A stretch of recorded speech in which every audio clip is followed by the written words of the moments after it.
Professor Julius, you want to throw more light or put the question?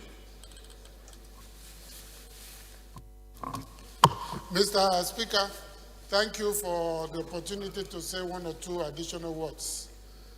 These are rural and semi-urban communities in Northern East and in Northern West. We've not had any rain for a very long time. And suddenly, most of these communities experienced a storm that took everyone by surprise. Hundreds of them are today rendered homeless. We've been living on charity. Their farmlands were also affected, and we've been appealing for support for those communities, particularly in Northern East, where about 45 communities were impacted, and over 100 houses had their roofs blown off, furniture destroyed, food items destroyed, and school is in session, so even the school compounds that they are occupying is not convenient for effective functioning of the school system. So we just want to use this to draw the Honorable Ben, approach the acting chief whip before you see the speaker for clearance. come Please. to the aid of my people. Okay. These are difficult Honorable times. Ben, approach the acting chief whip. Thank you very much, Mr. Speaker.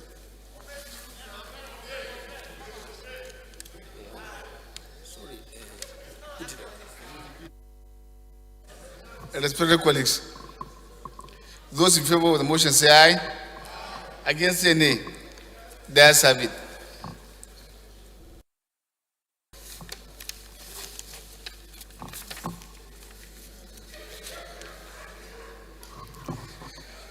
Respected colleagues, the first business of the day is presentation of 12 bills. I now invite the clerk to read their short titles.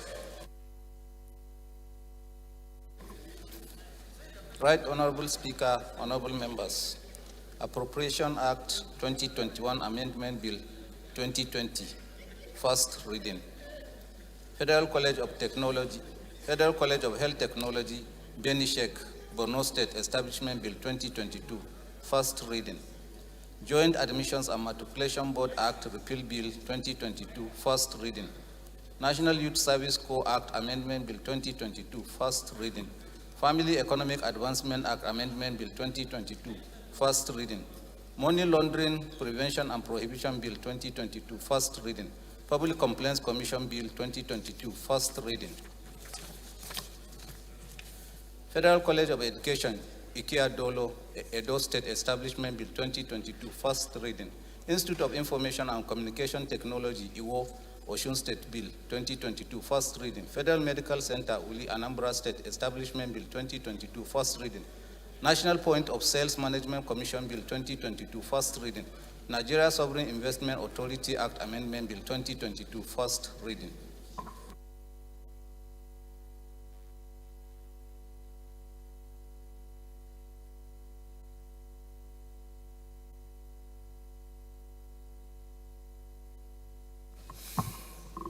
Respected colleagues, the second business of the day is presentation of report of the Committee on Customs and Excise on a bill for an act to repeal the Custom and Excise Management Act, Cap C45, Federation of Nigeria 2004, and enact the Nigerian Customs Service Act, and for less matter standing in Honorable Leki Abijede. All members recall that the bill was referred to the committee on Wednesday, 30th November 2020. The report is ready for presentation. Honorable Abijede is invited to present the report. Thank you, Your Excellency, Mr. Speaker, honorable colleagues. Leke Abejide is my name. I represent the good people of Yagba Federal Constituency. I'm from Kogi State. I rise to move that the House do receive the reports of the Committee on Customs and Excise on a bill for an act to repeal the Custom and Excise Management Act, Cap C45, Law of the Federation of Nigeria, 2004, and enact the Nigeria Customs Service Act for related matters, HB 1729. I so move. Mr. Speaker, honorable colleagues.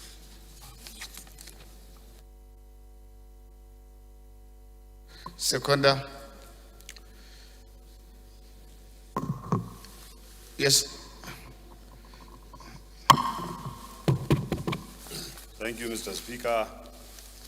My honorable colleague, my name is Honorable Yusuf Ahmed Bado, member representing Shannon Ogoy Federal Constituency. I'm from Kano State, Mr. Speaker. I stand to second the motion heavily raised by my honorable colleague. I so second. Thank you.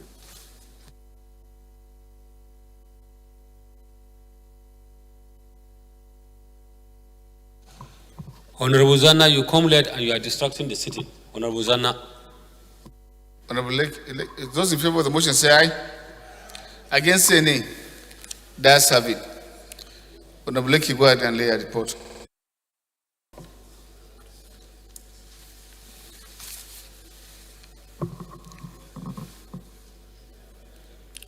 The third business of the day is presentation of the report of the Committee on Human Rights on the need to investigate the degrading sex slavery Nigerian women are subjected to, standing the name of Honorable John Day. All members will recall that the matter was referred to the committee on Wednesday, 26 February 2020. The report is ready for presentation. Honorable Day is invited to present the report. Right Honorable Speaker, honorable colleagues, Dr. John Day is my name, Boko Taka Federal Constituency of Benue State. May I move that the House do receive the report of the House Committee on Human Rights on the need to investigate the degrading sex slavery Nigerian women are subjected to. I so move.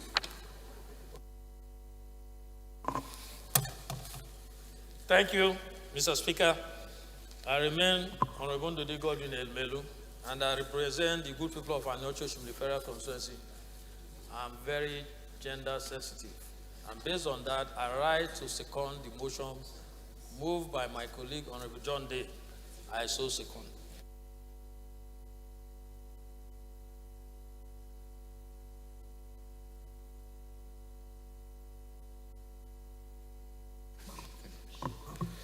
Those in favor of the motion say aye. Honorable Gaga, you are taking more than your time. Allow Speaker to concentrate, please. Thank you. Those in favor of the motion say aye. Against say nay. The ayes have it. You may go ahead and lay a report.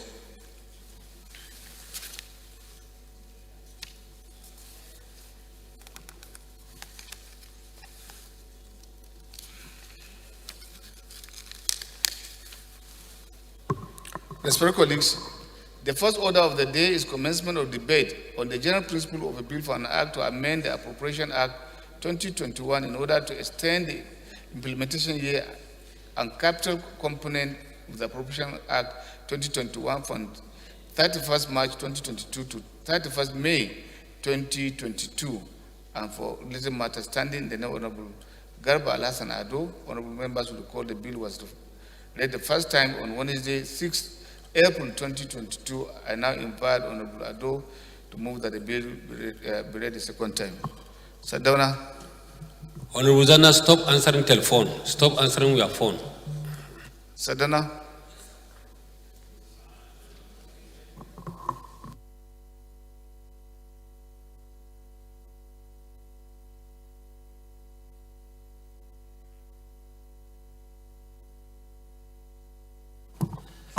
I thought chairman of House committees on rules and business are meant to guide leaders and members. But what Flatter was ordinarily doing was almost misleading me, getting me out of track. Flatter, please sit up. And after this sitting, you approach me in my office, the leader of the House, please. Right Honorable Speaker, honorable members, Adodogwa remains my name.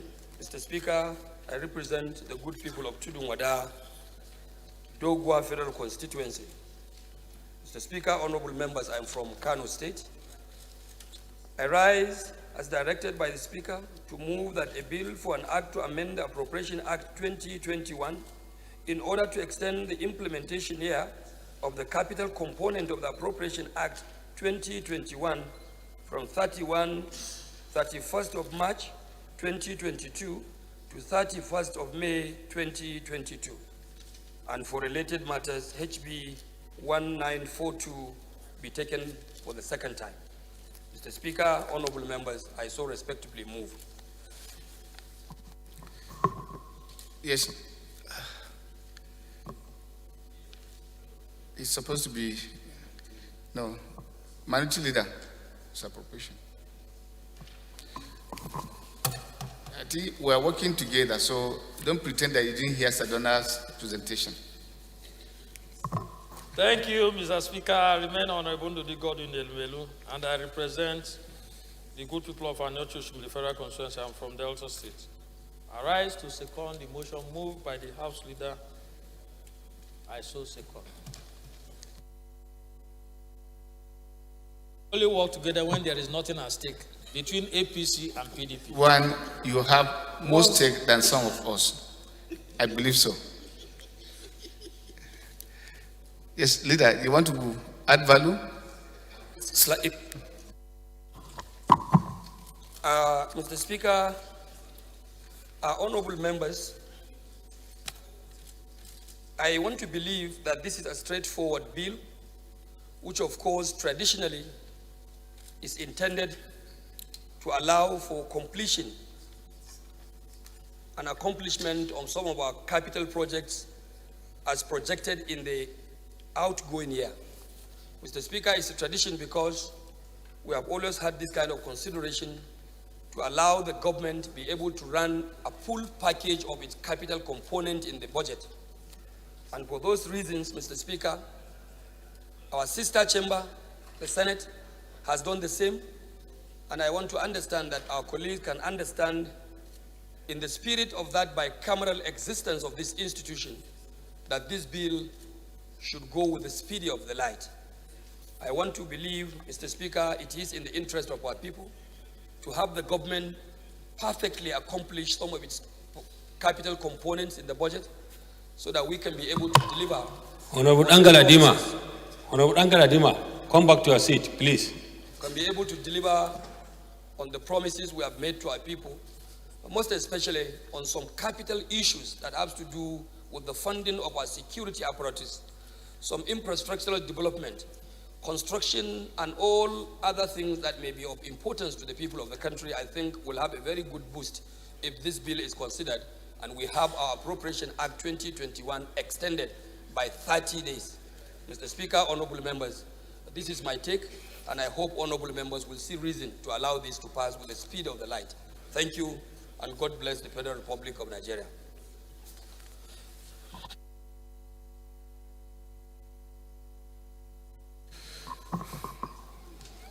Yes, minority. I believe you add more flesh to it.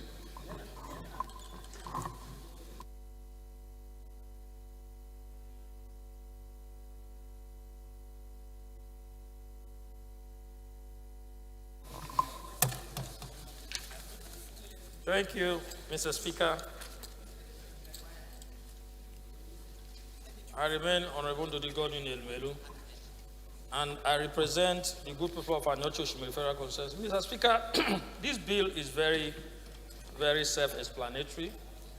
The bill deals with the tenor of the 2021 Appropriation Act, and given that most of the components of what made up the 2021 budget are yet to be fully implemented, and most of the projects are ongoing.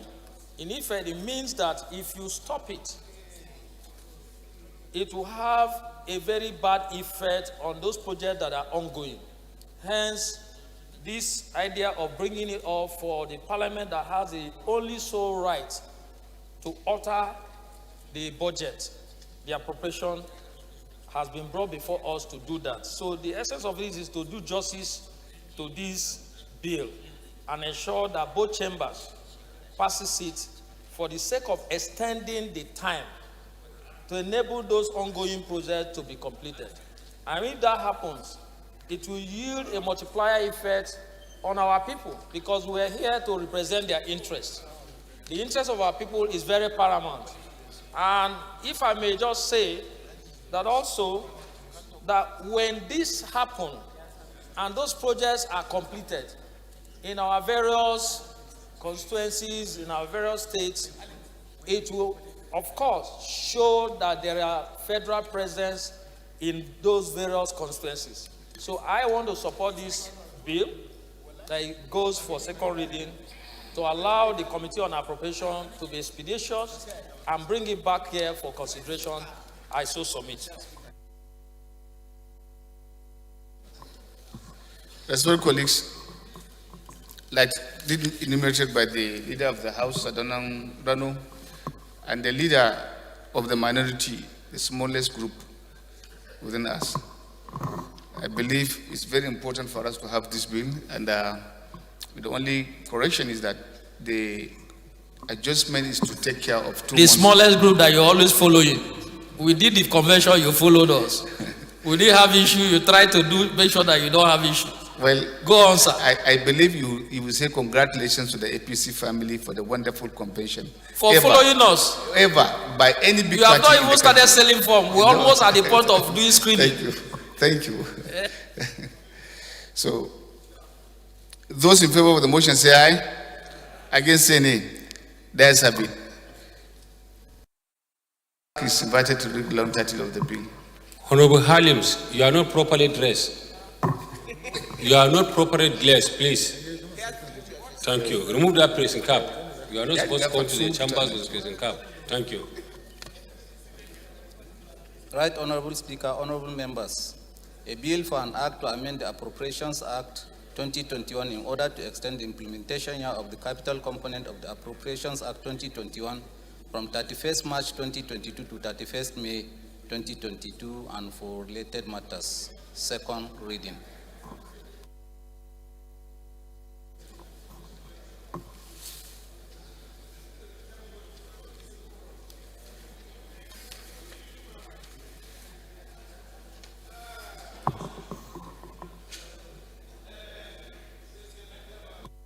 Leader, please. Minority leader.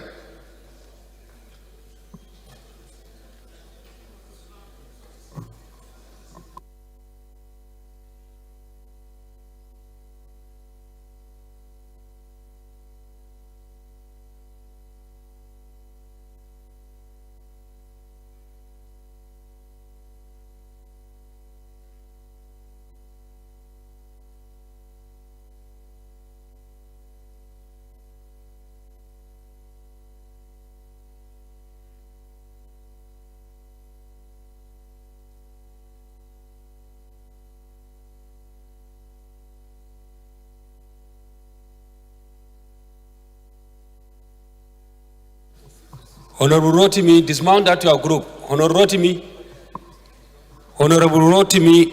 Chairman SDG, dismount that group, please.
Leader.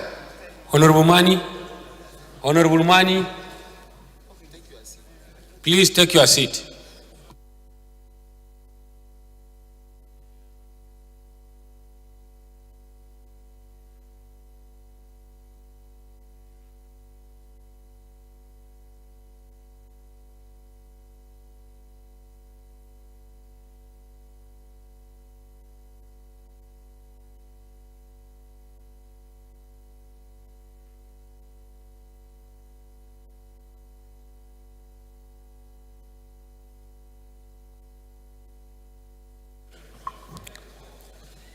Respected colleagues.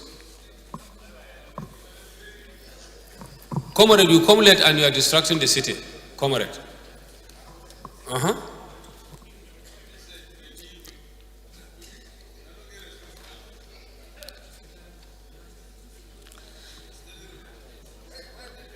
Bill referred to Committee on Appropriation, but we want to plead, and it's a directive, that they must turn in their report tomorrow, and we shall consider the report in the Committee of Supply tomorrow, by the grace of God.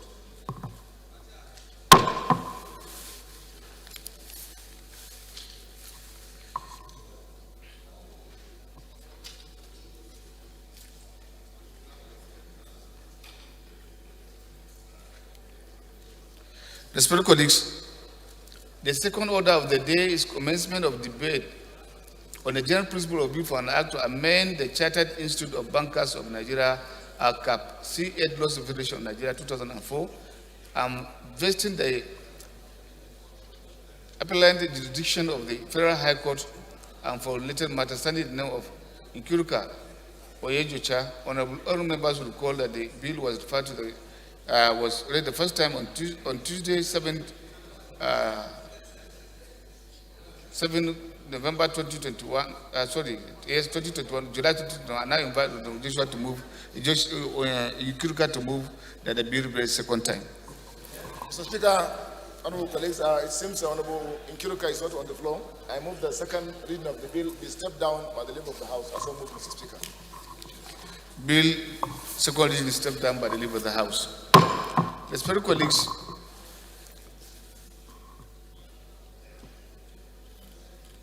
we have at the gallery, visitors that are here to visit us, members of Ghanaian Parliament. In line with our rules, leader will move for the suspension of our rule to enable us admit them to observe our proceedings. Dangaladima,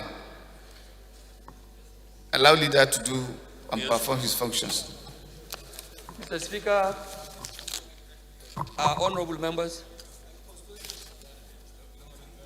I rise, Mr. Speaker, in my humble capacity as the leader of the 9th House of Representatives to move that we suspend our relevant rules to admit some Ghanaian parliamentarians who are visitors to this institution. As usual, Mr. Speaker, honorable members, I so move. Thank you. Seconder, acting whip. Thank you, Mr. Speaker, my honorable colleagues. I'm Abubakar Maki Eleman. I'm from Jigawa State. I represent Madam Kaugama Federal Constituency. Mr. Speaker, I rise to second the motion heavily moved by the majority leader. I so support. Thank you, Mr. Speaker. Those in favor of the motion say aye. Against say nay. The ayes have it.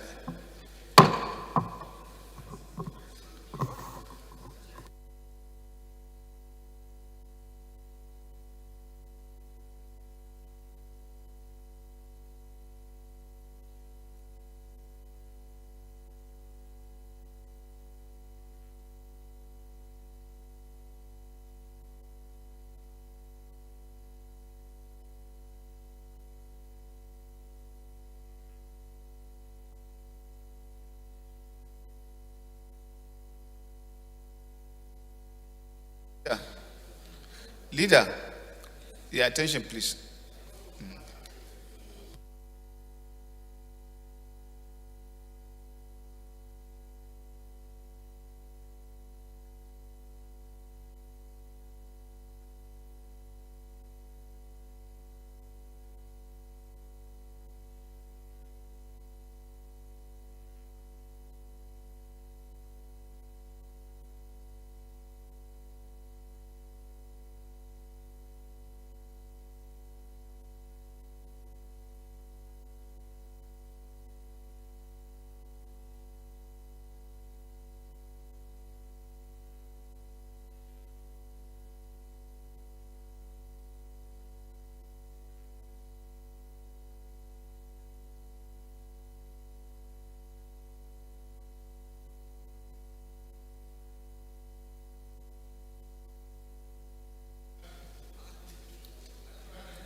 Leader, you may please lead our guests into the chambers. Thank you. As the chair pleases, sir.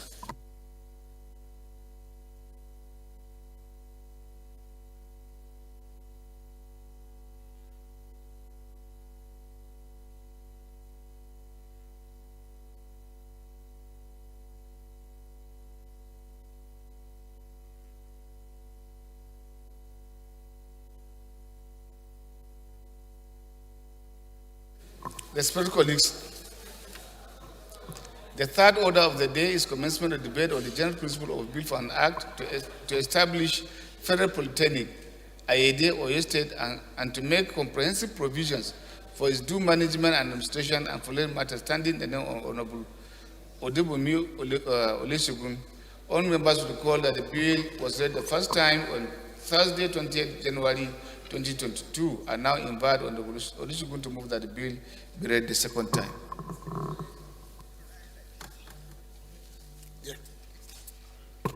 Thank you, Mr. Speaker. Honorable colleague, Odebumi Segun is my name. I represent the good people of Surulere, Ugolua Federal Constituency of Oyo State. I rise this morning to move a bill for an act to establish Federal Polytechnic, Ayede, Oyo State, and to make comprehensive provisions for its due management and administration and for related matter. I so move, Mr. Speaker. Chairman SDG. Thank you, Mr. Speaker, dear colleagues. My name is Honorable Rotimi Agunsoye, representing Koshofe Federal Constituency of Lagos. I rise to second the motion as moved by my colleague, Honorable Odebumi, that the bill should be read the second time. I so second, Mr. Speaker. Let me lead the debate. Thank you, Mr. Speaker.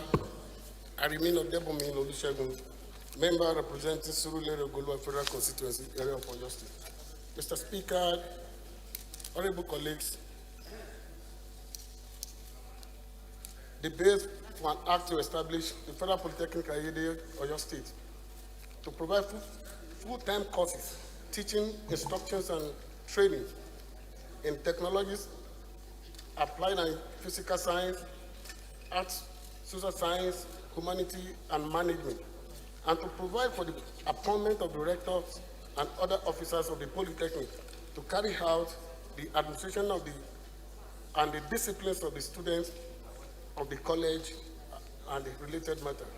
Mr. Speaker, honorable colleagues, the bill took cognizance of the need to upgrade the rate at which we are assimilating the teeming populations of the candidates seeking admissions into higher institutions in Nigeria, particularly in the technology applications and scientific research fields. Mr. Speaker, the justification for this bill, according to the Joint Admission and Matriculation Board, candidates that apply for admission into Ladoke Akintola Universities of Technology Ogbomoso annually since 2018 keep increasing from about 38,000 to 52,000, and the school can only admit limited numbers of the candidates, not even more than 10,000.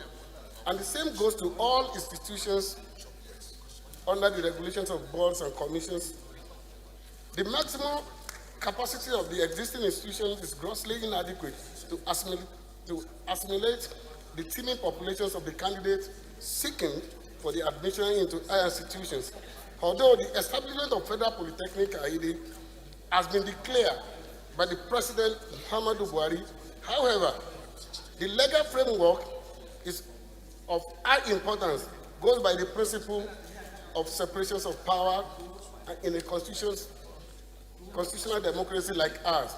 And it is my belief that the establishment of the Federal Polytechnic Ayede will cover for inadequacy to assimilate the teeming population of the candidates seeking admission into the higher institution from states including,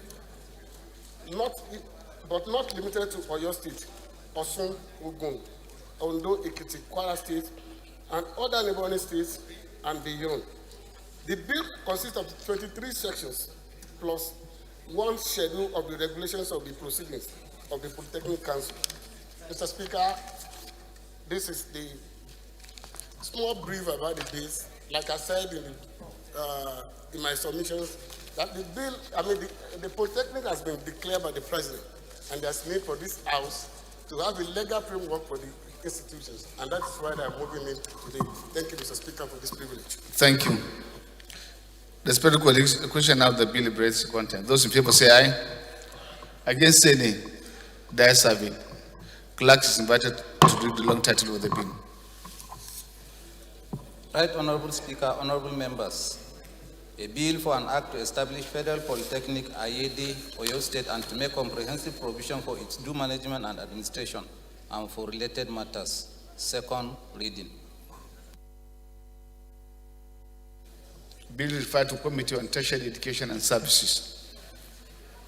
Respected colleagues, earlier on we announced to you that we have from the Ghanaian Parliament special guests who are here to observe our proceedings, and the leader have ushered them in. Seated there we have Honorable Dr. Emmanuel Mafo. He is the Chairman of the Committee on Environment, Science and Technology. You are welcome. Alongside with him is Honorable Ebenezer Talabi, is a ranking member, Committee on Environment, Science and Technology. You are welcome. It is a prayer you will find Nigeria very hospitable, and we wish you a pleasant stay. You are welcome.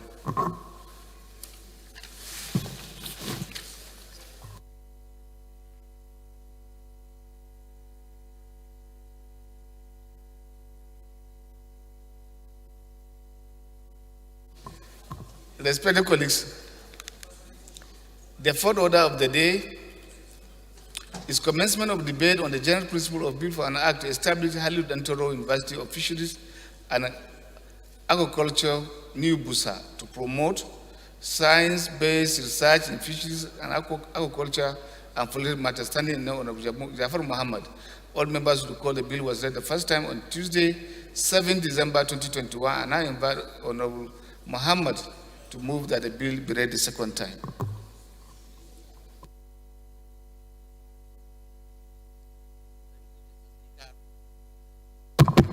Honorable colleague, Jafar Muhammad is my name. I represent the good people of Barbu, Agora, Federal Constituency. Mr. Speaker, I'm from Niger State.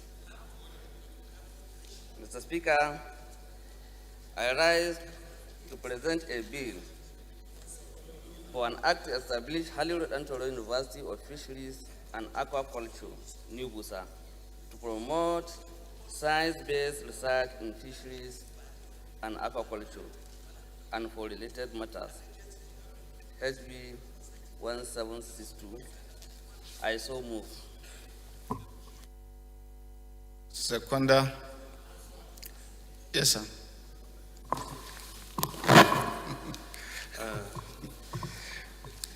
Honorable. Thank you, Honorable Speaker. I won't have recognize you because you are not properly dressed. Thank you, Right Honorable Speaker. Distinguished Honorable colleagues, Honorable Jafar Abubakar Magaji is my name. I represent Movie North, Movie South, and my federal constituency of Adamawa State. I rise to second the bill, a bill sponsored by my namesake, Honorable Jafar Damisa of Niger State. I so second. Honorable Jafar, do we put the question or you want to add flesh to the content? Your wish is my command, sir.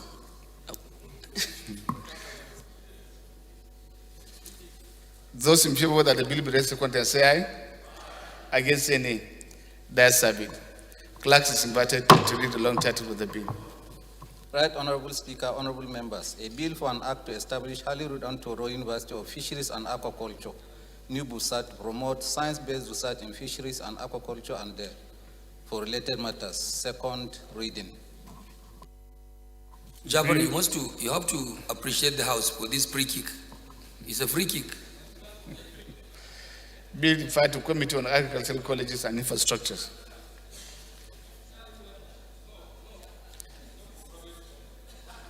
I think Goro, please, you are a very senior ranking member. Except if certain things are happening, otherwise take your seat. The leader should meet you there. Thank you.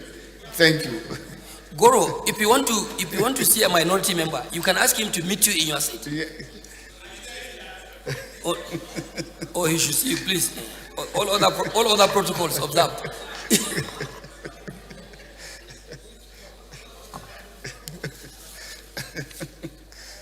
Bill referred to Committee on Agricultural Colleges and Institutions.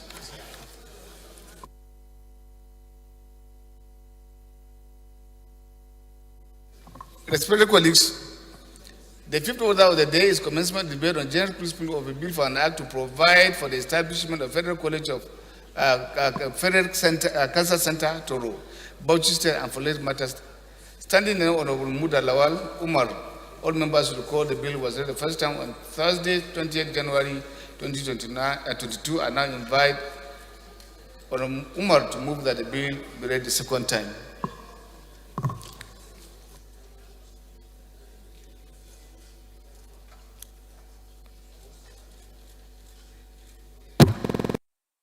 Mr. Speaker, honorable colleagues, my name is Mudalawal Umar. I represent Toro Federal Constituency. Mr. Speaker, I'm from Bauchi State. I rise to move that the bill for an act to provide for establishment of Federal Cancer Center to Bauchi State and for related matters, HB 1806, be read a second time. I so submit. Honorable Miriam. Thank you, Mr. Speaker, honorable colleagues. My name is Honorable Princess Miriam Odinaka Onoha. I represent the good people of Isi Alambano, Onimo, Okigwe Federal Constituency. I am from Imo State, the land of peace and hospitality. I rise to second the motion that the bill for establishment as moved by my colleague be read a second time. I so second, Mr. Speaker. Thank you. Honorable Muda, you want to take the free kick or you want to add flesh? Let me take risk. Yeah. Let me take risk.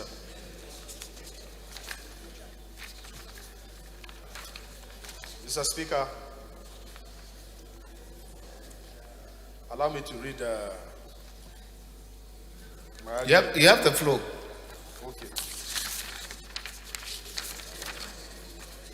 Mr. Speaker, honorable colleagues, it is right that the incidence of cancer has been on the increase in many regions of the world, but there are huge inequalities between developed and developing countries like Nigeria. Cancer incidence rate remains highest in more developed nations, but mortality rate is relatively much higher in less developed countries due to lack of early detection facility and access to quality health care centers for proper treatment. It is a known fact that our dear country, with a population of over 190 million people, currently has fewer than 9 functional radiotherapy machines. This invariably means that each machine is to serve over 20 million Nigerians. Therefore, the various equipment and machines needed in ensuring cancer screening, diagnosis, and treatment of patients are inadequate considering our population. The scarcity of radiation therapy in Nigeria has led to higher cost of patients diagnosed of cancer. It is saddening that while our monthly minimum wage is less than $100, breast cancer patients have to pay more than $600 for radiation therapy treatment, especially if an underprivileged woman is diagnosed with the advanced breast cancer, as is usually the case. Your guess is as good as mine regarding the chances of women being cured effectively.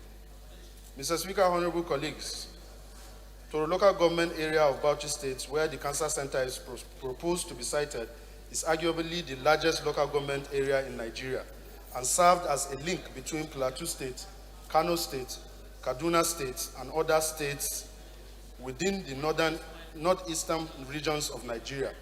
Therefore, citing the said cancer center in Toro will not only be beneficial to the indigenes of Toro local government of Nigeria and the people of Bauchi State, but also All other protocols observed. tremendous benefit to the neighboring states and The Nigeria Federal as a College whole. of I so submit this. Federal Center, Cancer Center, Toro. But you want to contribute? I rise to move that the bill for an act to establish, to provide for Thank you, Mr. establishment Speaker, of honorable Federal colleagues. Cancer Toro, Honorable Mr. Cancer President, Center Toro, Minority leader, take your leave quietly. HB1. Minority leader, take your leave quietly. I represent the good people of I so City submit. Federal Constituency. I rise to second the Honorable motion Miriam. by my colleagues.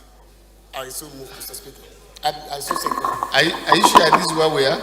I so second. Thank you, Mr. I say, are you Speaker, sure this is where we are? My name is Honorable Yes. Princess No, Miriam sir. Odinaka Onoha. The motion was seconded. He was adding flesh. Constituency. I am from Imo State. The Those in land of favor that the peace motion be read and the second time, hospitality. say aye. I rise to second Against any? the motion That's that a the bit. bill for establishment as moved. For the bill. Right Honorable Speaker, honorable members, a bill for an act provide for establishment of Federal Cancer Center, Toro, Bauchi State, and for related matters. Second reading. Bill referred to Committee on Health Institutions. Respected colleagues, the sixth order of the day is commencement of debate on the general principle of bill for an act to establish Federal College of Education, Dengi, Kanam, Plateau State, to provide full-time courses, teaching, instructions, and training in technology, applied sciences, arts, social sciences, humanities, and management, and for related matters standing now on Yusuf Adamu Gagdi.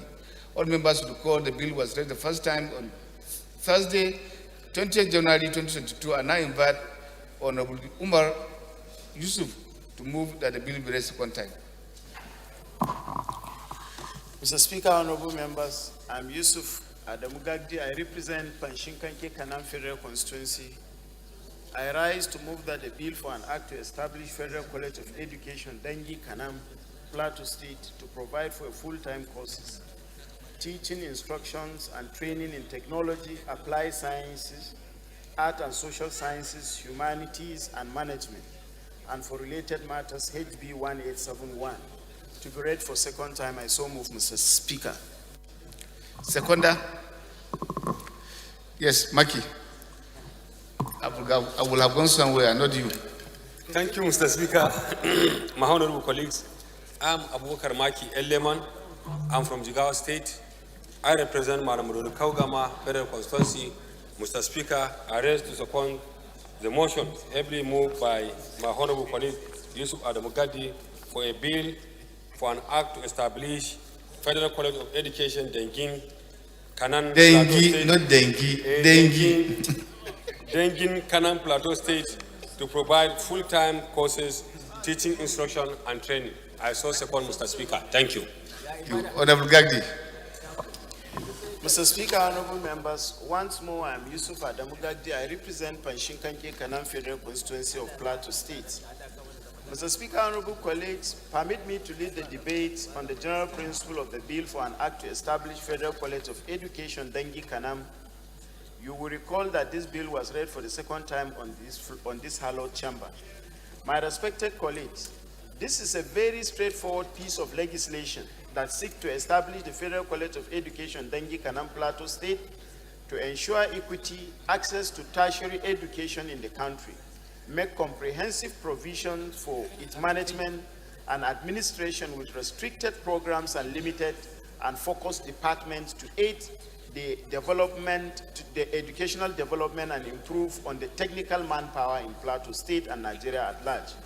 Mr. Speaker, my respected colleagues, this bill is comprised of 21 clauses, essentially, clause 1 dealt with the establishment of Federal College of Education, Dengi, Kanam, Plateau State, to replace the Federal College of Education, Panjshir, recently upgraded to the Federal University of Education via Act number 4 of 2022, while clause 6 dealt with the powers of the council as outlined below. The college shall have power to A, hold examination and grant national certificate in education, diploma. Honorable, sit down.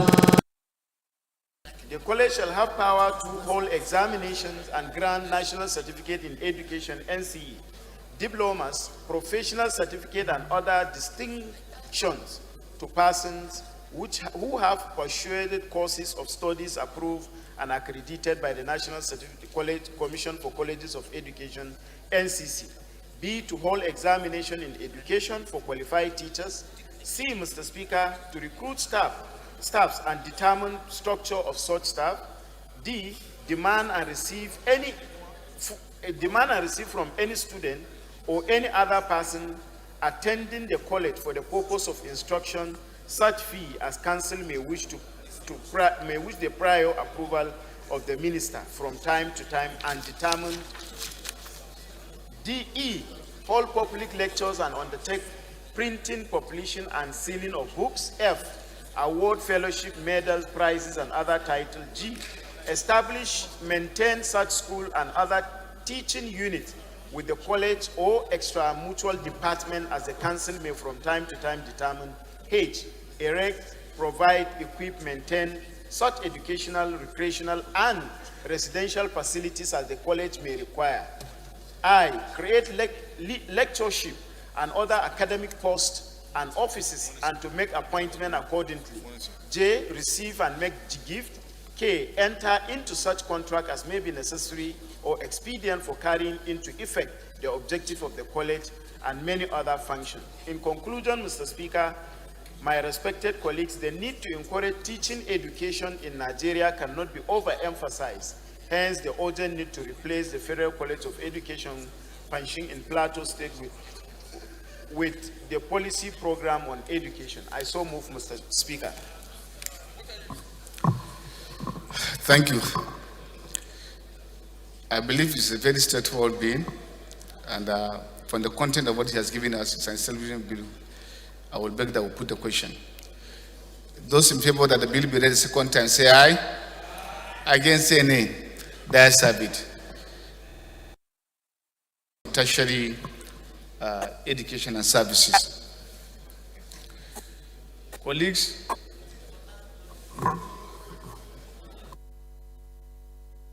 it is invited the long title of the bill. Right Honorable Speaker, honorable members, a bill for an act to establish Federal College of Education, Dengi Kanam, Plateau State to provide full-time courses, teaching instructions and training in technology, applied science, arts, social sciences, humanities, and management and for related matters. Second reading. Colleagues, you are aware that very soon we shall be going on recess and maybe a very long recess. And it is the ruling of the chair that all committees, standing committees that have referrals before them should kindly turn in their reports latest by next week so that before we disperse, we'll be able to treat all the referrals in the committee of the whole. That I will beg this to be done. Thank you very much.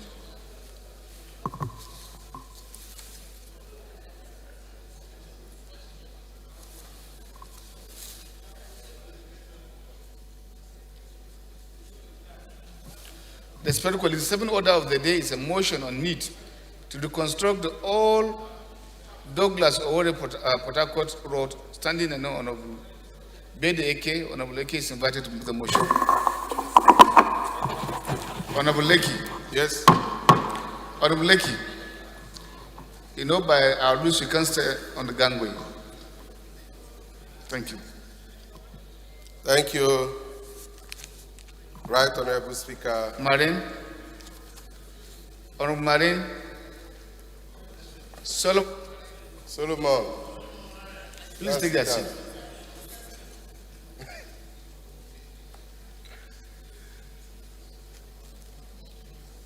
Yes, sir. Honorable Halims, sit down and put your cap. Put your cap. No. You are not properly dressed, please. Take your leave, take your leave. You are not properly dressed. Take your leave. You are not properly dressed. I think you may allow him to sit. The only thing is that you will not allow him to contribute. Yeah? Thank you. No. Yeah, they were. You got it. Yeah,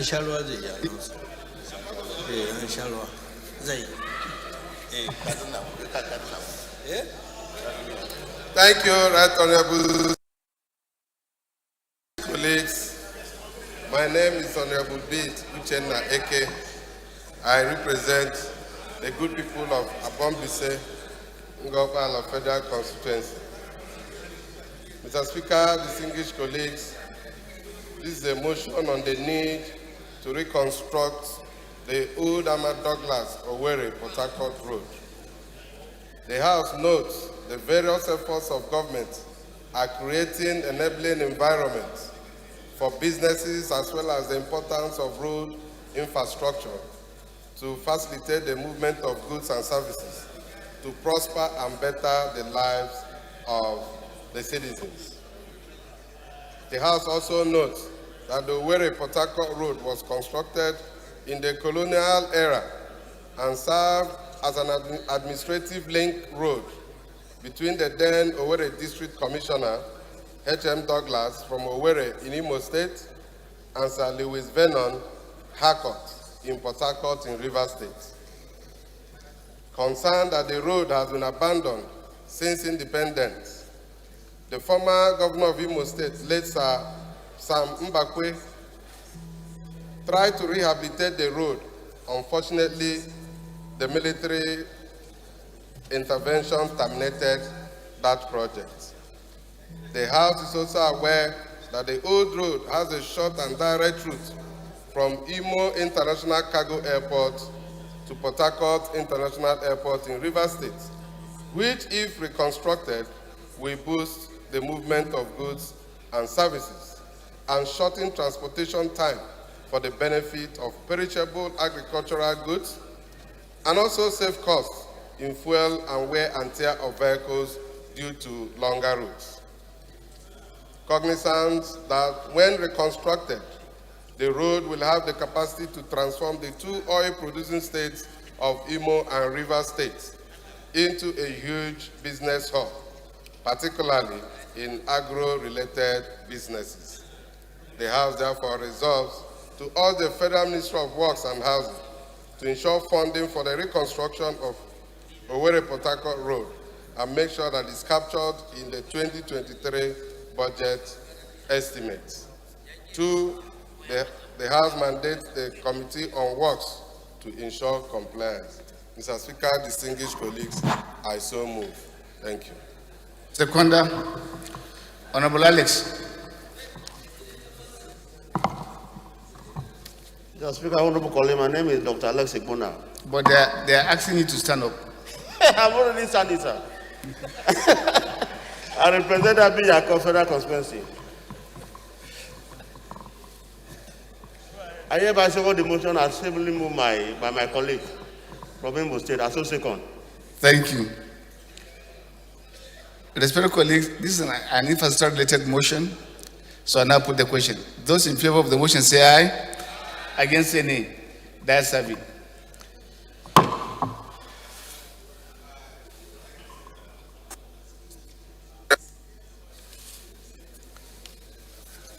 My respected colleague, the head order of the day is a motion on need to protect telephone subscribers from breach of privacy, fraud, and loss of money.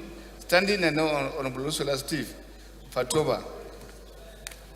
Honorable Fatoba is invited to move the motion. Thank you, Mr. Speaker. Respected honorable colleagues, I'm Honorable Fatoba Olushola, member representing Ado Ekiti, Irepodi Felodun Federal Constituency. I'm from Ekiti State. I rise to move a motion on the need to protect telephone subscribers from breach of privacy, fraud, and loss of money.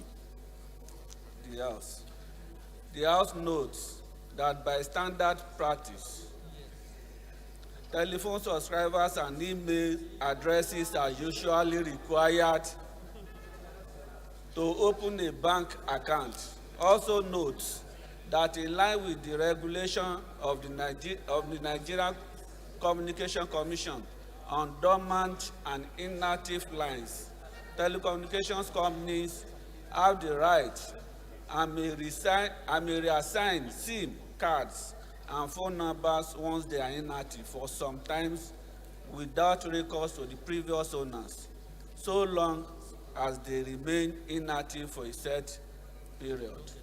Aware that the Nigerian Data Protection Regulation seeks to safeguard the right of natural persons to data privacy and foster safe conduct for transactions involving the exchange of personal data, among others. Also aware that pursuant to the Central Bank of Nigeria Act, the Consumer Protection Framework was enacted with provision that prohibit financial institutions from disclosing customers' personal information and further required that financial institutions have appropriate data protection measures and staff training programs in place to prevent unauthorized access, alteration, disclosure, accidental loss, or destruction of customers' data. Concerns that in spite of the regulatory frameworks in existence, the occurrence of a breach of privacy cases of fraud and consequently financial loss are on the increase. Also concerns that many Nigerians are falling victims to illegal and unauthorized deduction of funds from their bank accounts because their financial institutions keep sending their bank account transaction details into their Itato phone numbers, which have been reassigned to new subscribers, thus opening a dangerous window for fraudulent activities. Cognizant that it is the responsibility of bank account owners to ensure that their linked phone numbers are changed with the financial institution whenever their phone gets lost or when they stop using the linked phones. Further concerns that a large number of bank account owners and telephone subscribers in Nigeria are not aware about privacy issues and data protection, and as such are vulnerable and could easily fall prey to identity theft and other nefarious activities of fraudsters. The House do resolve to mandate the committees on telecommunications and banking and currency to look into the cases of people who are falling victims to breach of their privacy and identity theft, to identify inadequacies in the relevant regulatory frameworks and provide solution and report back within 4 weeks for further legislative action. Mr. Speaker, respected colleagues, I so move.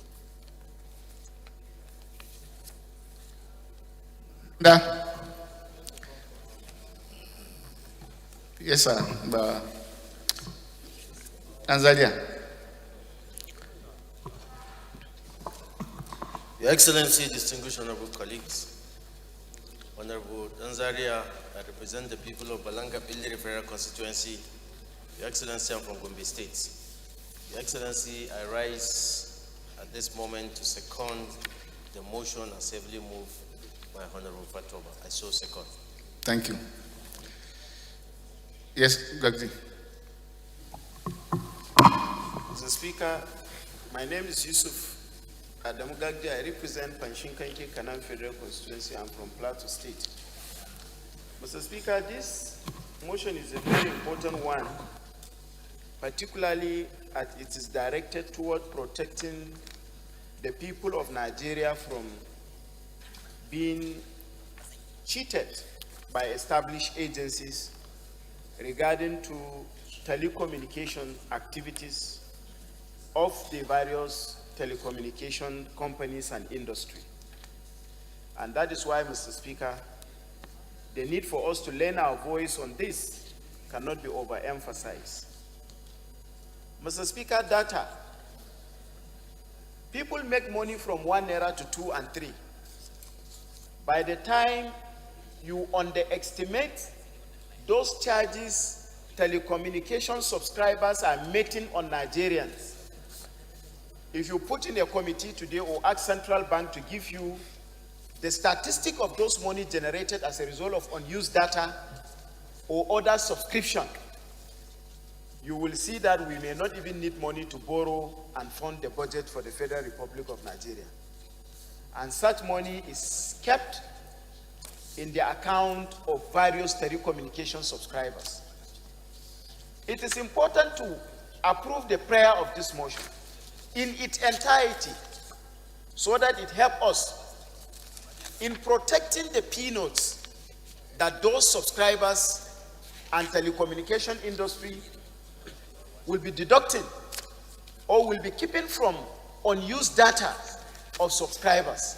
At the end of the day, you will discover that you subscribe to a particular service and you are not able to consume the data.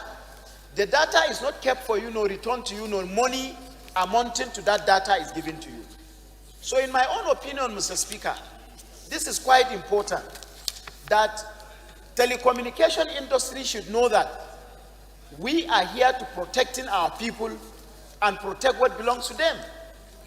If you subscribe to a particular subscription and you did not consume what you subscribe for, there is no fairness, Mr. Speaker, whatsoever to warrant those institutions from taking away those funds from you that you have not used their service for.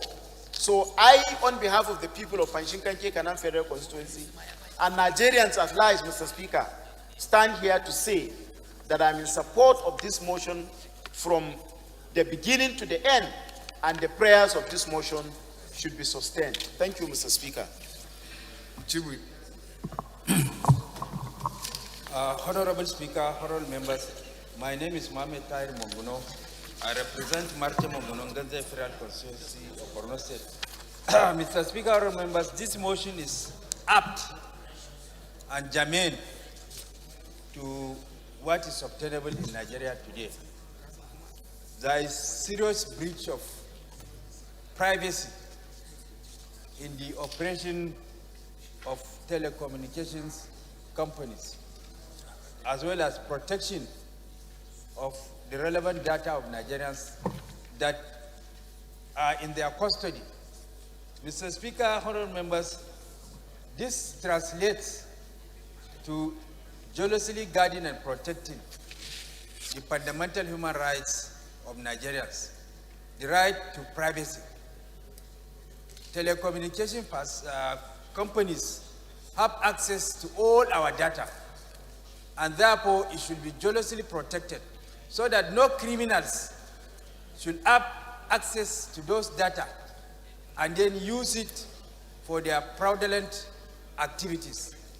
And then privacy also matters a lot, Mr. Speaker, honorable members, because your conversation is supposed to be purely private and be protected.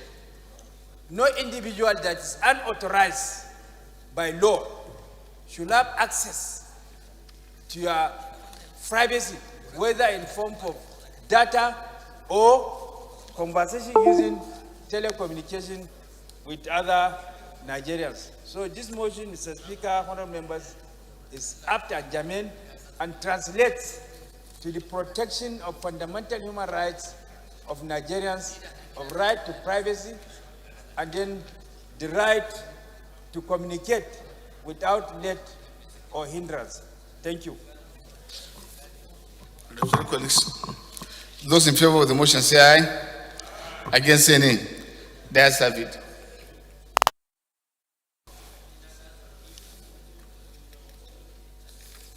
Respected colleagues, the ninth order of the day is a your motion telephone away. on need for the construction of Divisional Police Headquarters, Ayete, Ibarapa, North Local Government Area of Oyo State, standing now Honorable Morano Ajibola. Honorable Ajibola is invited to the motion. Thank you, Your Excellency, our Right Honorable Speaker, my honorable colleagues. I am Honorable Dr. Ajibola Muraina. I represent Barapa Central, Barapa North Federal Constituency. Mr. Speaker, my honorable colleagues, I'm from Oyo State. Right Honorable Speaker, my honorable colleagues, I have a motion, and with the leave of the Honorable House, I move, sir.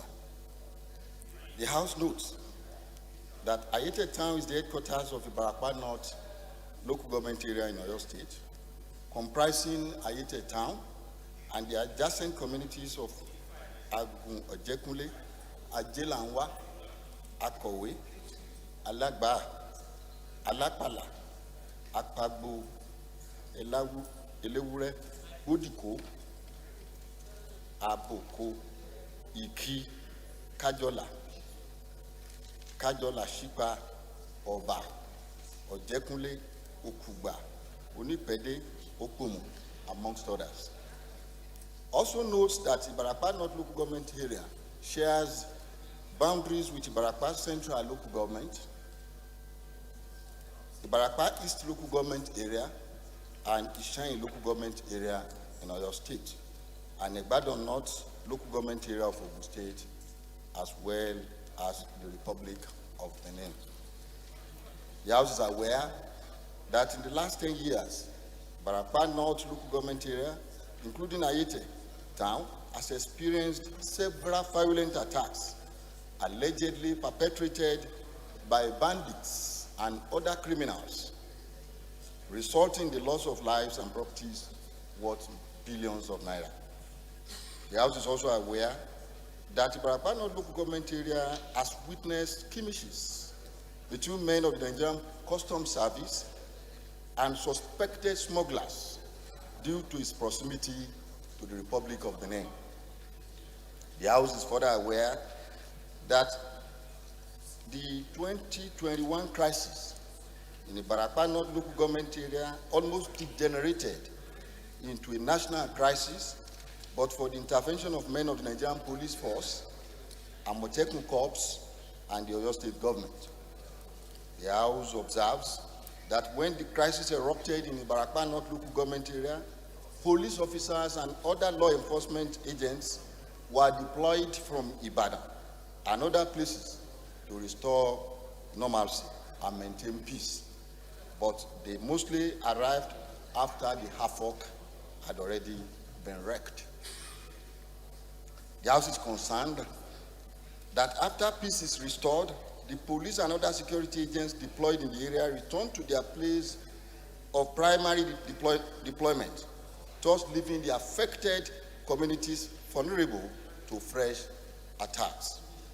The House is mindful that the Nigerian Police Force has established a divisional police headquarters in Ayete some years ago, but it has not been optimally operational due to lack of office accommodation and other amenities for smooth operations. The House is worried that despite the willingness of the affected communities to support the Nigerian Police Force to commence full operations in the area, the Nigerian Police Force is seemingly reluctant to yield.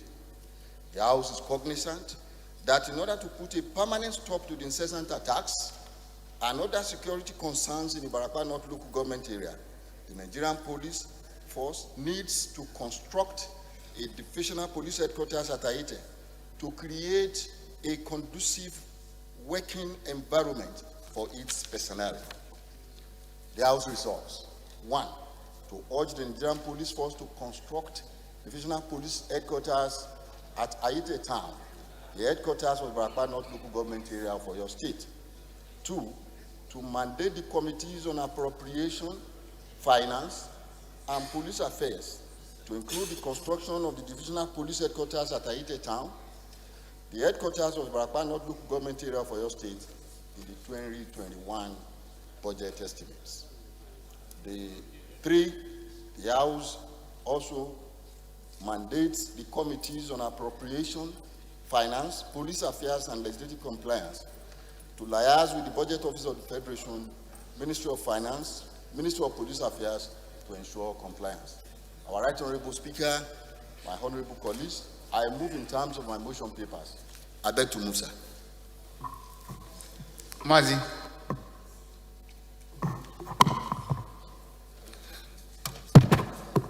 Thank you, Right Honorable Speaker. Thank you, respected colleagues.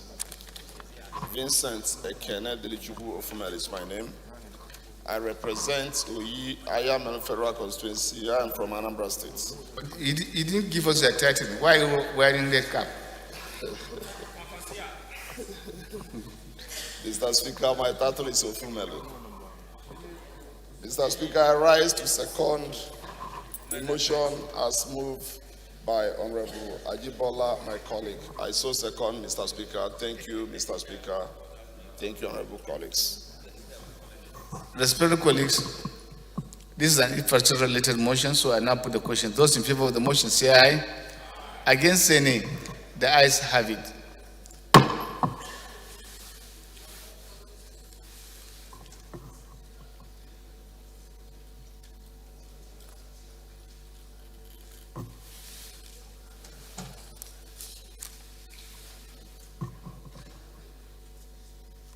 The 11th order of the day is a motion on need to investigate the utilization of ecological funds by the National Emergency Management Agency, the National Agency for Great Green Wall, the Northeast Development Commission, and the National Agricultural Land Development Authority, standing no Honorable Ibrahim A. Siaka.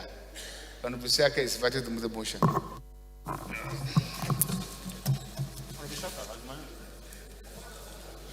Mr. Point of order. What's the point of order? Mr. Speaker, I am number 10 on the other. Oh, you are jumping? No, I jumped number 10 deliberately because the person who is having number 10 is the one who is making the loudest noise in the chambers. I don't understand. He says.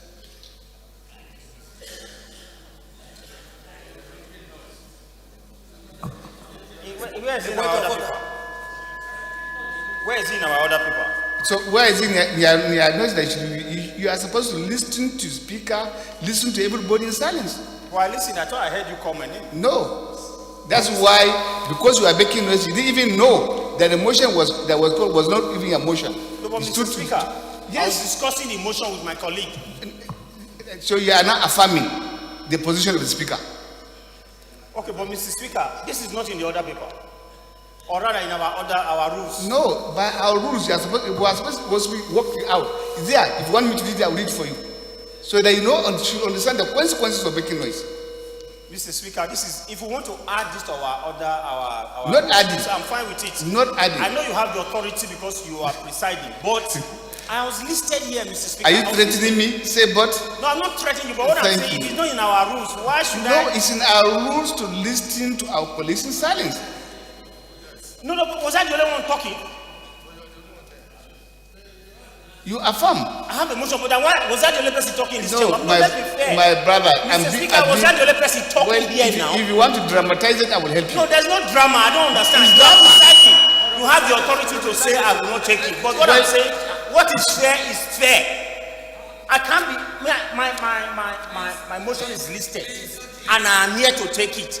If you are saying Honorable Shaka is traveling, you want to take it, that's fine. But to say I am talking on the floor of the house, Please take your seat. Take your seat first. We are not in a shouting match here. Thank you. We are guided by rules. Point of order. Yes. Point of order. Okay, Mr. Speaker, I'm sorry. My adrenaline is pumping. I'm sorry. Mr. Speaker, sorry, Mr. Speaker. I'm sorry, Mr. Speaker. Sir, I rise with all sense of humility and with due respect to my respected colleagues here. No one member can just rise here and operate in jungle only to take the advantage of saying, just I'm sorry. This is giving us a very bad example. Is it a jungle? This is an institution that must be respected by us who are members of this house. So mere sorry cannot suffice. How can you shout at the speaker sitting with the mace placed and at the end you just say, I'm sorry? You cannot be sorry. This is not a jungle. Mr. Speaker, we have to call this man to order so that others can take lessons to him. Chief Whip, you have to rise here, give us an order that will invoke disciplinary measure on this honorable member. This is not a house of shark. This is not a house of jungle. Thank you. And sorry cannot cure it. Thank you. The word sorry is not enough to cure this mischief. Thank you. And whatever you do to the speaker in the seat, you are doing it to this institution, in fact, Mr. Speaker. Leader, it's not that I didn't want him to take the motion, but I just wanted to make a point Is it proper so that he should understand. And each time I want to call this attention and attention of the House. Today we receive guests, and our behavior does not portray us as good legislators. Walking on the gangway, making noise, and it kept on. We should be concerned about our image. We should be concerned about what we portray. This is Nigerian chambers. And when you are receiving your colleagues from another part of the country or continent, that is the time at least we are supposed to exhibit, even if it is full. Yes, sir. I think it's okay, Salami. It's okay. I want to beg that. So if you, Please. sir, Mr. Speaker, sir, if you want to be patient, if you want to be humble like you have always been, do that in your home. Thank Not you. here. No, we will continue Whoever to breach protect. our regulations must be called to order. Thank you. You can be humble at home. You can Thank be humble and quiet and patient in Duase. But when you are here as Speaker of this House, you must lead by example. Thank you, and sir. call anybody to order. I will, and I will. Myself, including myself. Thank you, if sir. I'm born erratic, call me to order. Thank this you, is sir. an institution. It's not a jungle. Thank you. If you do that in Wadata Plaza and get away with it, you cannot do it here. Thank you. This is not Wadata Plaza. It's Yes, the House of Representatives. what's the point of order? I will come back to this.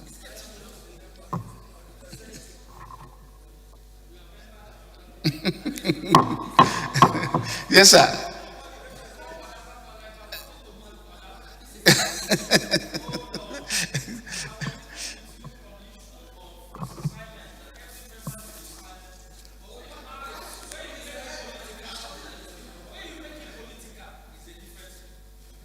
Well, part of the legislative, please, leader. Yes, sir. Thank you, my respected Speaker. I am Honorable Johnson Egwagidogun, I represent Sako Federal Constituency from Edo State. My point of order is taken from under 20. That is, the under 20 says that committees of the House, establishment and jurisdiction of committees. The motion that is on the floor, number 11, which is brought by my brother. I'm a member of Ecological Funds Committee too. My phone? Take it away. Which is brought by my brother, the chairman of my committee, Ecological Fund, is why I brought this point of order. Mr. Speaker, the spirit behind this standing order of the House of Representatives 10th edition, if that motion is taken, it negates it, because all committees have their own jurisdiction.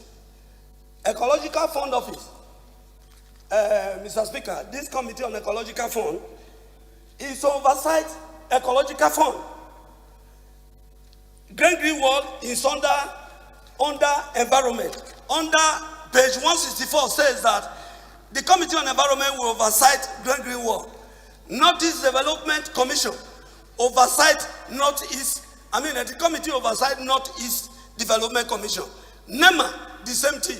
The rural, the same thing.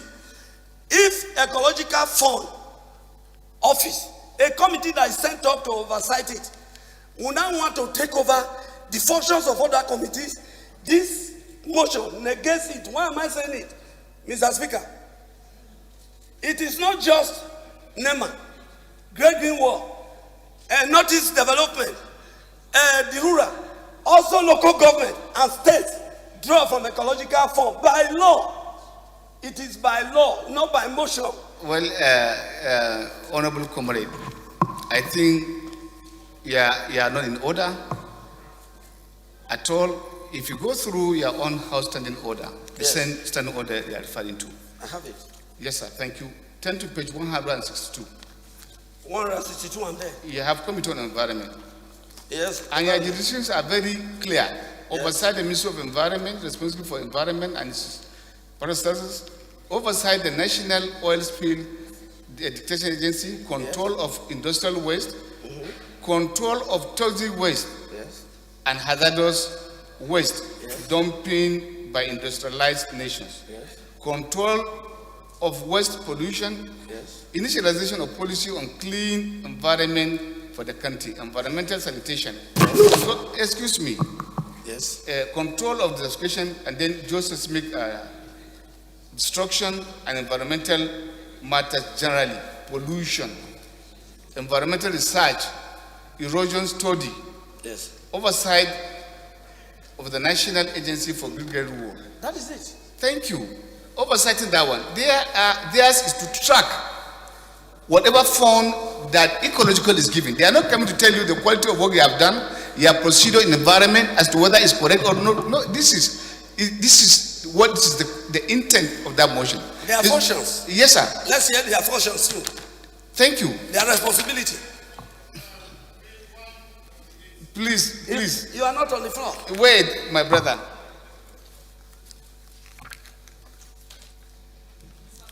Yes, sir.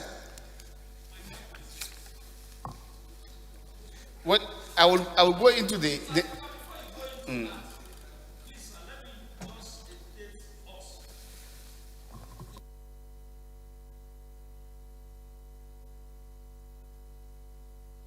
I think I have had issue. I have a very practical example to give, sir. Okay, it's not for me. It's right. You give somebody money from your own committee. You give somebody money. You have right to track how that money is spent. Well, let me even get to you so that you it's even there. I said, can you be patient, sir? Under that committee jurisdiction, go to page 160, and you have F, so that we'll settle their own matter. Oversight the Department of Ecology in the Federal Ministry of Environment. If there's no problem, ecology and environment, this is an agency that is a creation out of the environment system. What are they asking? They are all asking about tracing in the environment. They are not asking of their own work. So please be guided. It's just like federal character or committee on procurement. If you are asking for public procurement and you say they shouldn't go to now to account other agencies that should, it's like they are saying they don't do work.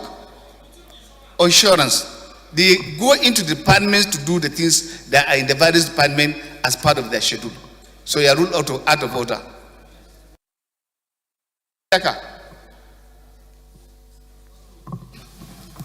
Thank you very much, Mr. Chairman. And Isiaka Akunle Ibrahim is my name. I am from Ifo Federal Constituency. I'm from Ogun State, Mr. Speaker. I rise to hereby step down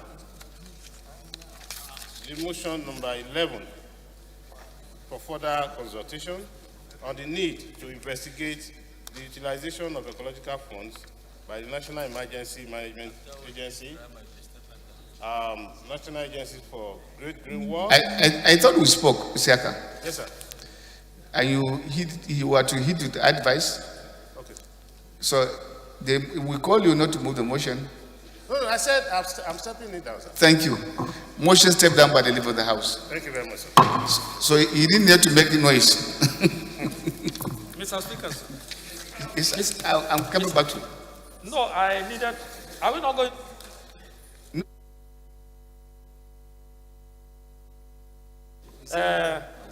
I'm seeing in consideration number 13. There's nothing like committee on Wale. Committee on Wale. No, that is what they wrote. Committee on Wale, which committee on Wale. W-O-L-E, Wale. Is there any committee on Wale in our... There is not. So how did he come inside here? Colleagues, the turnover of the day is a motion on call to investigate the evasion of the Federal High Court, Uyo, Akwa Ibom, by personnel of the Nigerian Police Force, standing no Honorable Sergius Honorable Ogun is invited to move the motion. Mr. Speaker, my highly esteemed colleagues, I am Sergius Ose Ogun. I represent Eastern Southeast, Eastern Northeast. I'm from Edo State. Mr. Speaker, my leader, my former chairman, my brother, my advisor, and the next speaker in the 10th Assembly, I wish to tender my apology.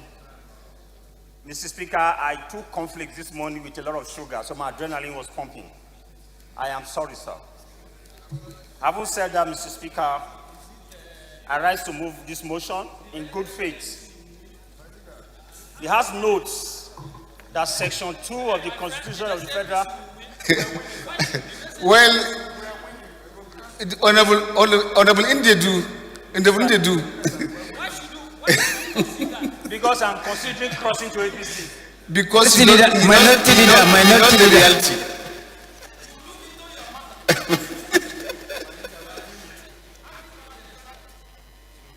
Thank you, Mr. Speaker, and my dear brother.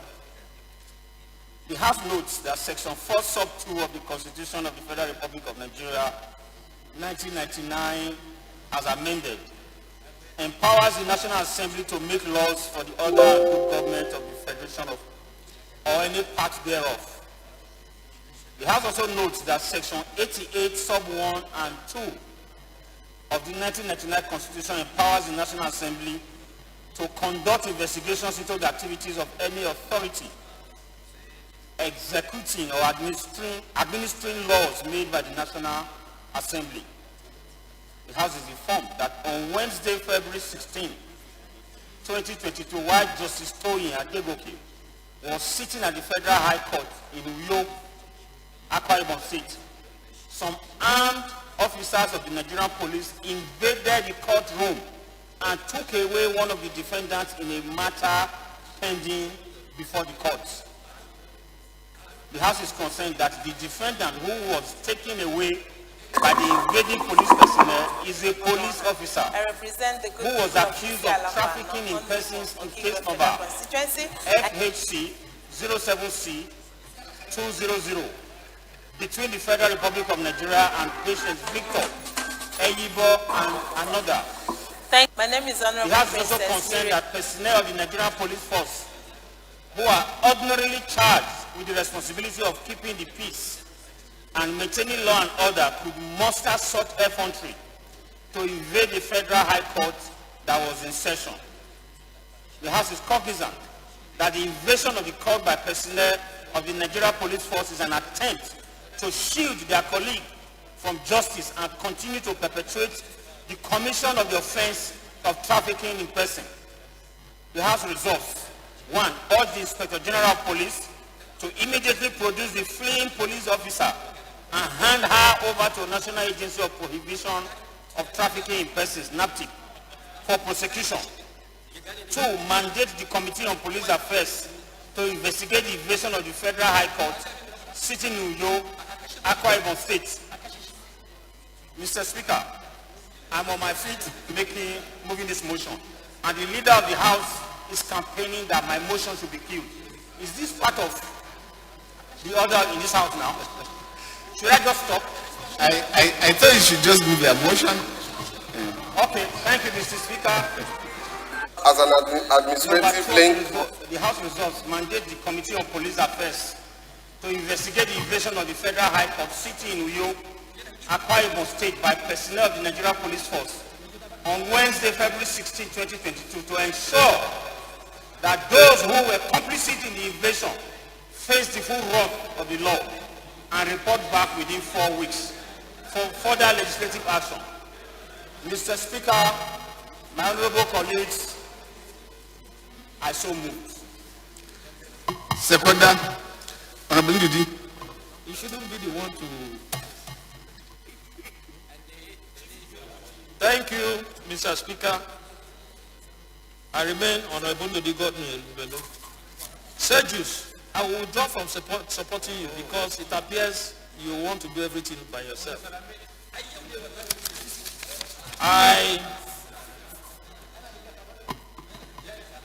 You know you are the leader of the House.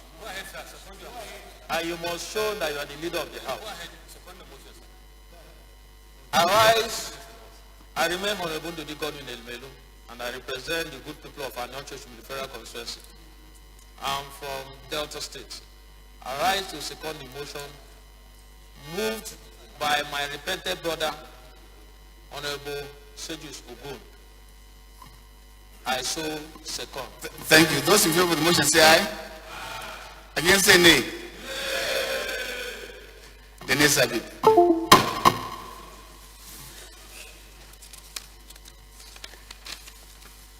That's why, colleagues, the 12th order of the day is consideration of a bill for an act to amend the Appropriation Act 2021 in order to extend the implementation of the year implementation year of the capital component of the Appropriation Act 2021 from 31st March 2022 to 31st May 2022 and following matters. Honourable members will call the bill was submitted to the Committee of Supply on Wednesday, 6th July. The House Leader will move for his consideration. Sorry. Leader. Come, please.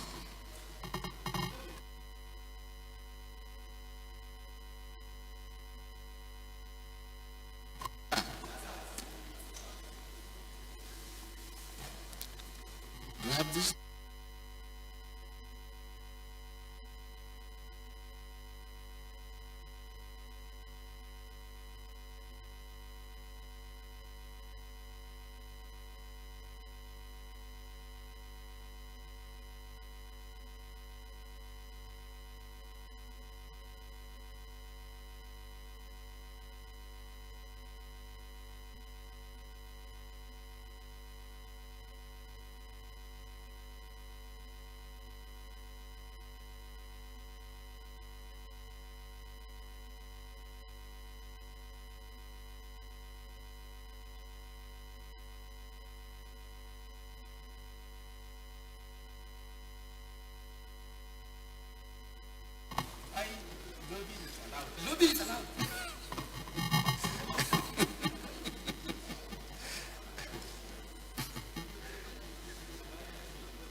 Leader.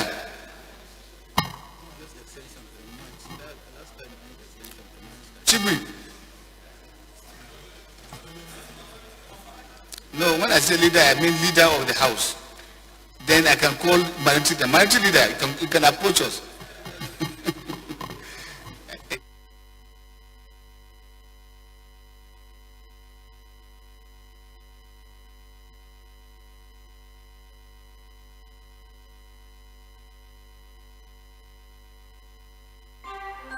The road, unfortunately,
Chairman rules.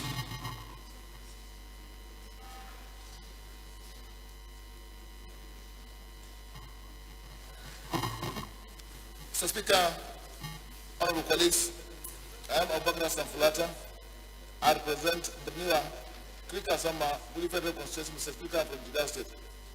Mr. Speaker, honorable colleagues, I do move that we do suspend or extend rules to enable us to take item 1 on the order, item, sorry, to take item number 12 on the order paper, and also to suspend or to rescind our early decision not to take the matter today. I so move, Mr. Speaker. Seconder. Ismail.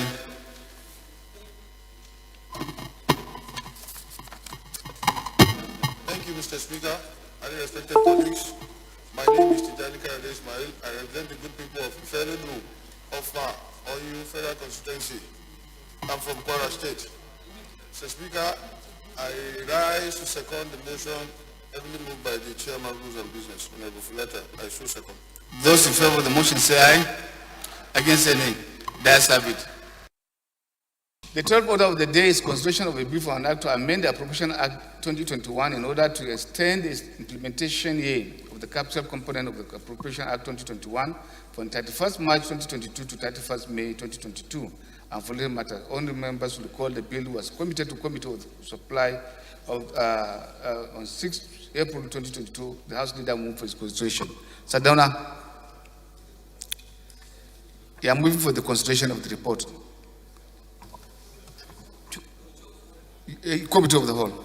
Supply is supposed to be supply, even though the speaker is not around. Okay, sir.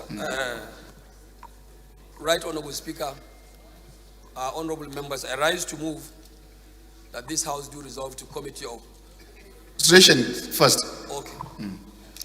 Mr. Speaker, I rise to move that this House do consider the reports before it. Mr. Speaker, I so move. Chief Whip. Honorable Speaker, honorable members, my name is Mohamed Tahir Munguno. I represent Marte Munguno, Nganze Federal Constituency of Borno State. I hereby second that the House do consider the report. Those in favor of the motion say aye. Against say nay. The ayes have it. Move for the House to resolve to Committee of Supply. Leader. Thank you, Right Honorable Speaker. Ado Dogwa remains my name. Mr. Speaker, I represent the good people of Tudunwada, Dogwa Federal Constituency. I am from Kano State. Mr. Speaker, I rise to move as directed that this House do resolve to Committee of Supply to consider reports. Mr. Speaker, honorable members, I so respectively move. Chief Whip. Honorable Speaker, honorable members, my name is Mohamed Tahir Munguno. I represent Marte Munguno, Nganze Federal Constituency of Borno State. I second the motion that the House do resolve into a Committee of Supply. Those in favor of the motion say aye. Against say nay. The ayes have it. House is hereby resolved into Committee of Supply.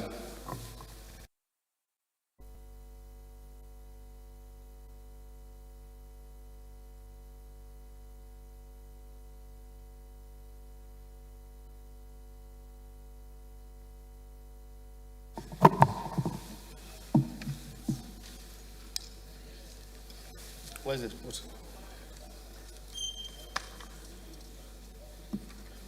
Respected colleagues, the bill to be considered is for an act to amend the Appropriation Act 2021 in order to extend the implementation year of the capital component of the Appropriation Act 2021 from 31st March 2022 to 31st May 2022.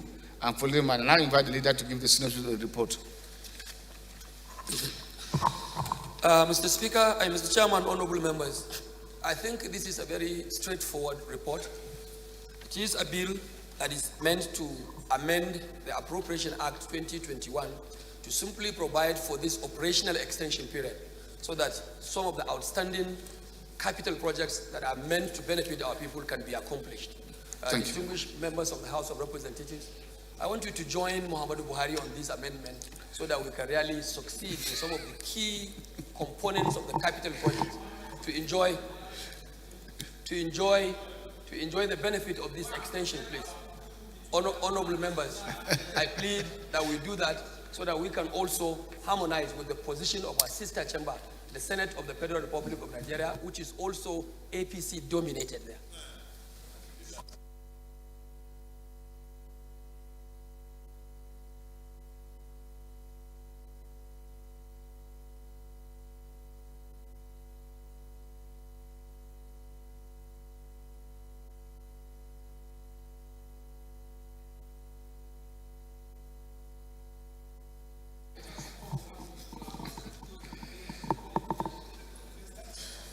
Respected colleagues, the question now is that the following clauses to stand part of our amendment. Clause 1.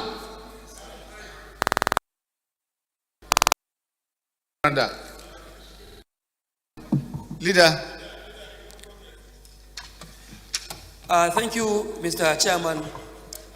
My respected colleagues, I also thank you most especially for cooperating in this regard.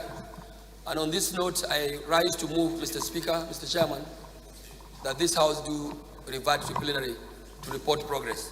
Thank you, the minority leader. Thank you for cooperation.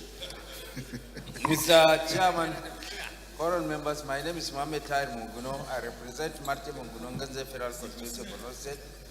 I second the motion that the House do revert to plenary to report progress of the Committee on Supply. Those in favor of the motion say aye. Against say nay. That's it. Who is saying nay? I believe you will be among those who will be praying and are praying hard for this thing to be done, because I believe they have been completed. So you don't care about the other country of Nigeria. I hope you are not trying to.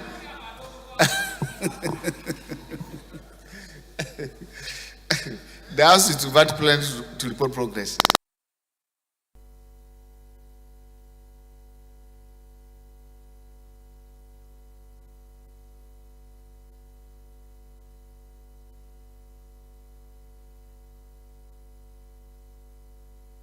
Respected colleagues, the House and the Committee of the Whole considered the report on the bill for an act to amend the Appropriation Act 2021 in order to extend the implementation year of the capital component of the Appropriation Act 2021 from 31st March 2022 to 31st May 2022, and for related matters, adopted the recommendations of the Committee of the Supply.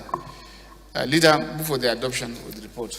Thank you, Mr. Speaker. Honorable members, I rise to move that the report of the Committee of the Whole, Committee of Supply, be adopted. Mr. Speaker, honorable members, I so move. Minority Leader.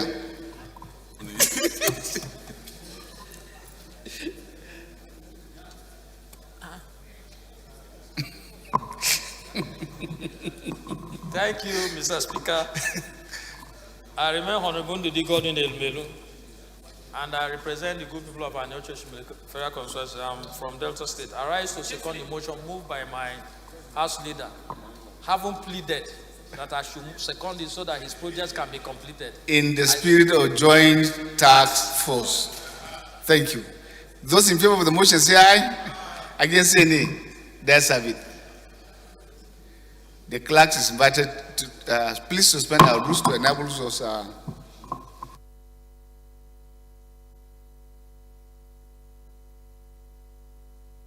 Chairman rules move that we suspend our rules to enable us to take the third reading of this particular bill. Mr. Speaker, your member is disturbing me here, and you know why. I know why. Please.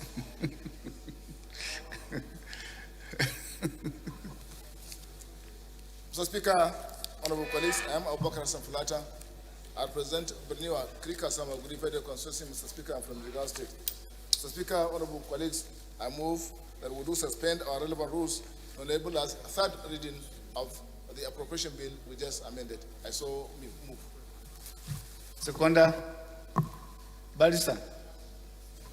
Mr. Speaker, sir, honorable members, my name is Honorable Barrister Abubakar Rema Idris. I represent Pikafune. I'm from Yobe State. I rise to second the motion moved by. Those in favor of the motion say aye. Against say nay. That's it. Leader, move that for the third reading of the bill. Thank you, Right Honorable Speaker, honorable members. I rise to move for obvious reasons and for the express implications behind this bill that it should be taken the third time in order to be able to impact this procedure and allow Nigerians to benefit from the motive behind the consideration today, sir. Thank you. Honorable Speaker, honorable members, my name is Mohamed Tahir Manguno. I represent Martin Manguno, Ganze Federal Constituency of Borno State. I second the third reading of the bill. Those in favor of the motion say aye. Against say nay. The ayes have it. Clerks is invited to read the long title of the bill. Right Honorable Speaker, honorable members, a bill for an act to amend the 2021 Appropriation Act in order to extend the implementation year of the capital component of the Appropriation Act 2021 from 31st March 2022 to 31st May 2022 and for related matters. Third reading. Bill read the third time and pass.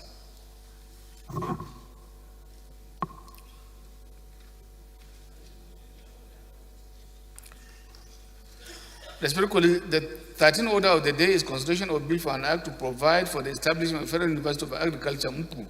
In Enugu State and for related matters, all members who recall the bill was committed to Committee of the Whole on Tuesday, 29 March 2022. The leader will move for its consideration.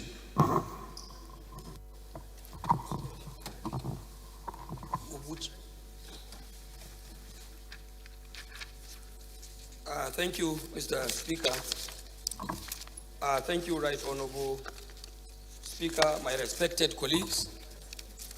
Ado Dogwa remains my name. Mr. Speaker, I represent Tudun Wada Dogwa Federal Constituency. I am from Kano State. Mr. Speaker, may I move that a bill for an act to amend the Appropriation Act 2021 in order to extend the implementation year of the capital component of the Appropriation Act 2021 from 31st March 2022. Yeah. Is it number 13? Monguno, is it 13 or 12? 13th. University of Agriculture, Mpu. Sorry, Mr. Speaker. I beg your pardon, honorable members. I rise to move that item number 13 for consideration of report that a bill for an act to provide for the establishment of Federal University of Agriculture, Umpu, Enugu State, and for related matters, HB 1898, a Senate bill, Mr. Speaker, be taken for the second time. That the report be considered at the Committee of the Whole. Sorry. Monguno, Chief Whip,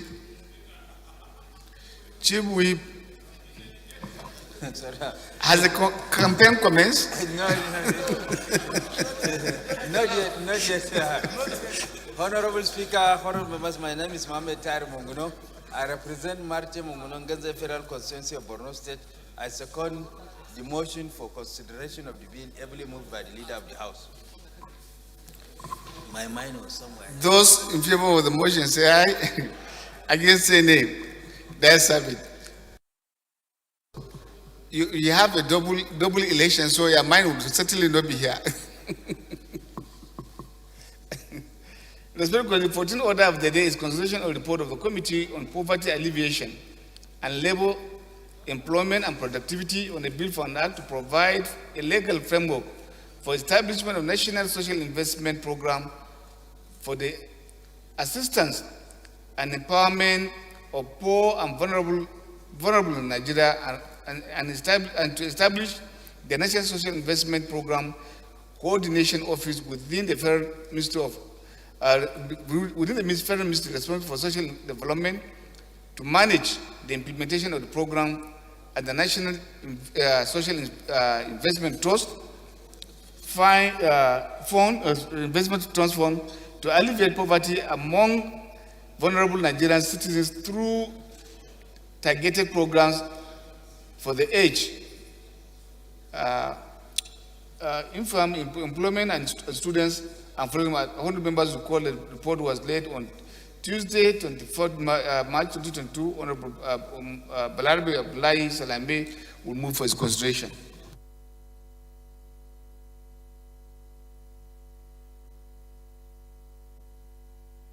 Honorable Salami, move for consideration. Thank you, Your Excellency. I am Abdullah Balarabe Salami, member representing Guadaba Ilela. I rise to move that the House do consider the report of the Committee on Poverty Alleviation and Labor Employment and Productivity on a bill for an act to provide a legal framework for establishment of national social investment programs for the assistance and empowerment of the poor and vulnerable in Nigeria, and to establish the National Social Investment Programs Coordinating Office within the Federal Ministry responsible for the social development to manage the implementation of the programs and for related matters, HB 1153, and approve the recommendation therein laid on 21st March 2022. I hereby move, Honorable Speaker. Adi, I have Shetima has raised, and you being Kanuri, I don't know whether to recognize you or to recognize Shetima. So Shetima, okay.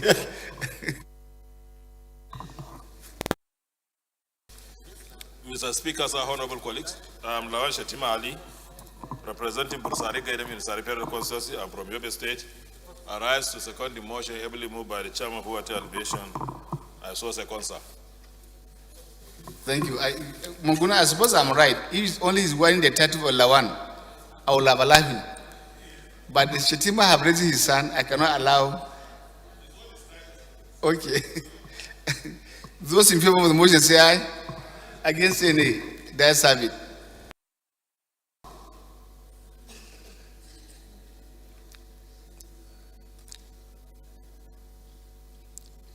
Respected colleagues, leader, please move that the House do resolve into committee of the whole consider reports. Thank you, Right Honorable Speaker, honorable members. I rise to move that this honorable House do resolve to the committee of the whole to consider reports. I so move, Mr. Thank Speaker. you. Whip. Honorable Speaker, honorable members, my name is Mohammed Tahir Munguno. I represent Martin Munguno, Ganze Federal Constituency, Borno State. I second the motion that the House do resolve into a committee of the whole. Those in favor of the motion say aye. Against say nay. The ayes have it. The House is hereby resolved into committee of the whole to consider reports.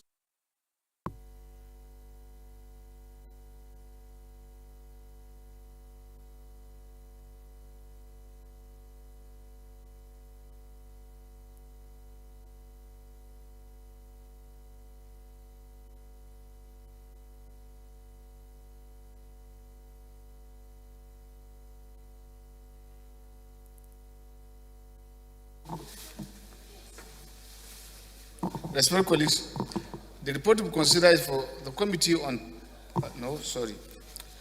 The bill to be considered is for an act to provide for the establishment of Federal University of Agriculture, Mpu, Enugu State, and for related matters. I now invite the leader to give the synopsis of the bill. Mr. Speaker, Mr. Chairman, honorable members, like most other bills that we do consider on this floor, Mr. Speaker, is an establishment bill which I feel honorable members can understand with the mover of the motion across the Senate to allow it passed, I think, for the benefit of our people. Thank you. Speaker, without taking much of a legislative time, I would like to plead with the friendly minority leader of the House to please support this bill to pass. If it fails, I hold him responsible. Thank you. No, I really don't have problem with us continuously supporting any bill that comes from the Senate for concurrence. But I can tell you, for the past 6 months or more than, even the bill sponsored by me, and I've made every effort, and many of our colleagues have made effort to get them to concur with some of our bills, and they failed to do that. I've drew the attention of the class several times. It's very disheartening if we keep doing it. Every time their bills come here, we don't waste time, we concur. And they cannot. So please, sir, tell clerk to collaborate with the clerk of Senate and allow some of our bills to be concurred by them. Clerk, just as we're trying to work as seriously to ensure all our bills that are referred to standing committees, as much as possible within the next week, 1 week, we'll do our best to charge them in the committee of the whole. I will also employ clerk, chairman rules to collaborate with their colleagues and ensure something is done positive. As for the last count, I know that we took, Senate were ahead of us, but of recent, I don't know what is going the progress, so I cannot affirm or otherwise of the position. So you have to do your best. Up to now? Has some bills that have not been that. It is not for public consumption. Yeah, okay. Those other strategies for legislative input, know and deploy a skill. It should, I say for all members.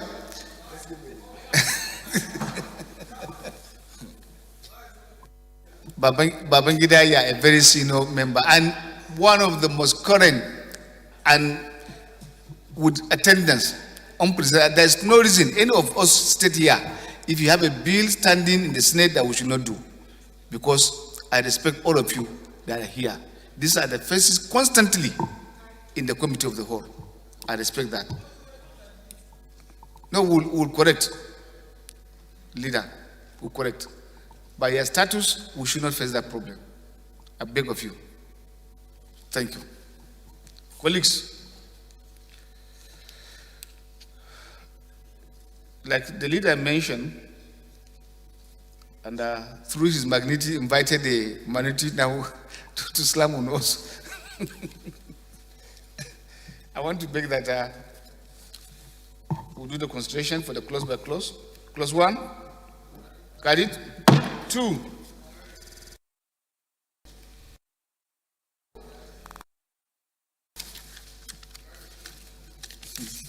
clause 5.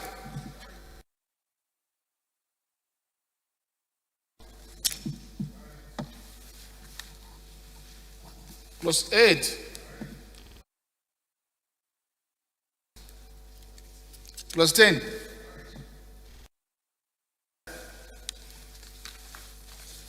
Okay, so sorry, I didn't see you. Clause 10.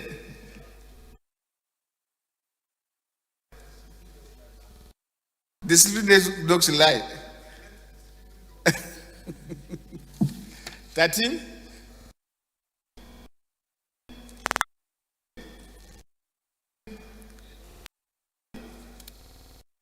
19. 1.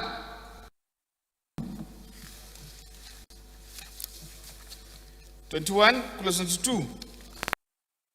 3. 25.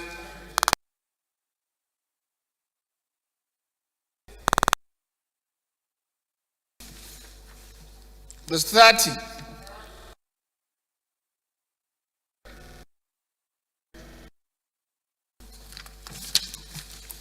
Clause 34. Schedules. Chairman. Yes, sir. Because there is a fundamental error in the bill, okay, it's expedient for me to raise that issue, Mr. Chairman. Otherwise, I would have left the sleeping dog lies. Mr. Chairman, on clause 17, it's still on the removal of certain members of the council.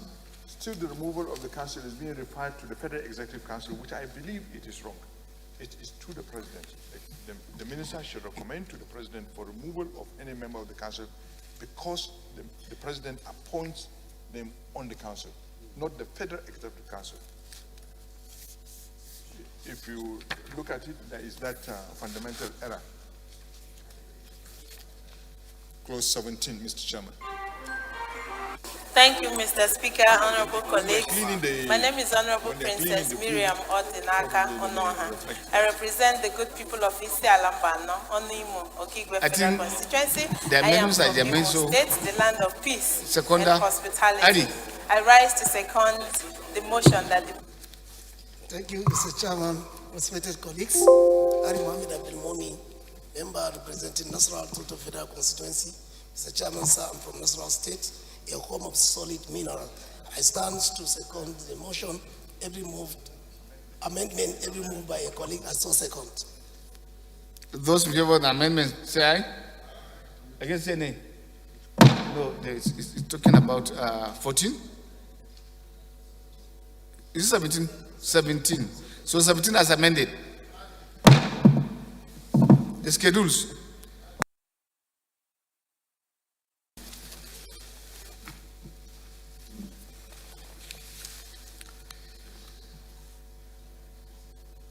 You see?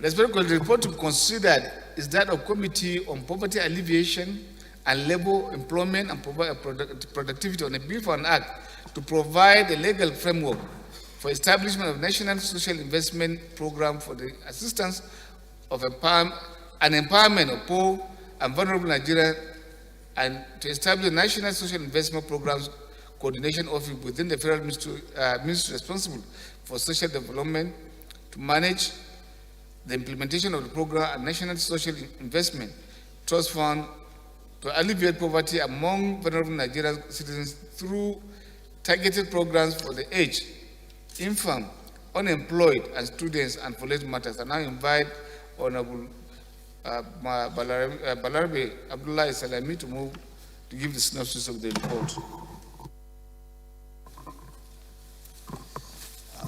Thank you, Honorable Speaker.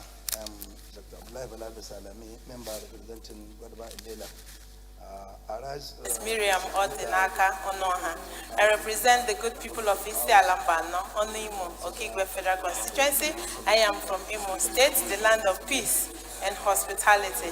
I rise to second the motion that the bill for establishment as Imo State, the land of peace, Imo, Okigwe Federal Constituency, of Isi Alambano, Imo, Okigwe Federal Constituency. I am from Imo State, the land of peace and hospitality. I rise to second the motion that the bill for establishment as program of social investment that aim to reduce the poverty among the Nigerians and see the continuity of these programs, that it will continue even after this present government. So that's why we come with this bill for the sustainability and the continuity of these poverty alleviation programs brought by this by this administration. So I'm urging honorable members to consider the recommendations that at the end of the day this bill will see the light of the day, and we will have an office responsible for the social investment programs that are being run presently by this administration for the continuity, as I said, and sustainability. I thought you would start by thanking President Muhammadu Buhari for sustained legacy in terms of the government that have given much more than any government in Nigeria, taking care of the vulnerable ones, just like done in other advanced countries. Mr. Chairman, you are looking for what I will say.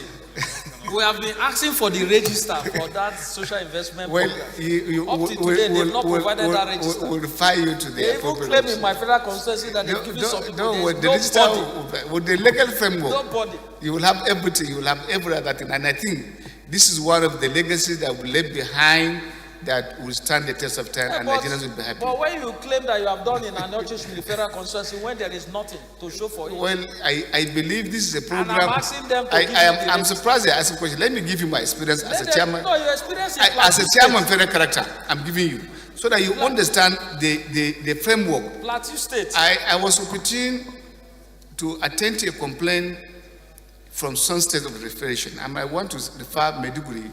He's here. On That's Meduguri. I'm talking about Delta. No, I'm giving you one. I said for no, the legal framework. Use Delta as an example. Excuse me, just listen to me. Okay, use Delta as an example. No, I want you to use this one I'm giving you, so that you understand. The man who said, "I'm for everybody, I'm for nobody."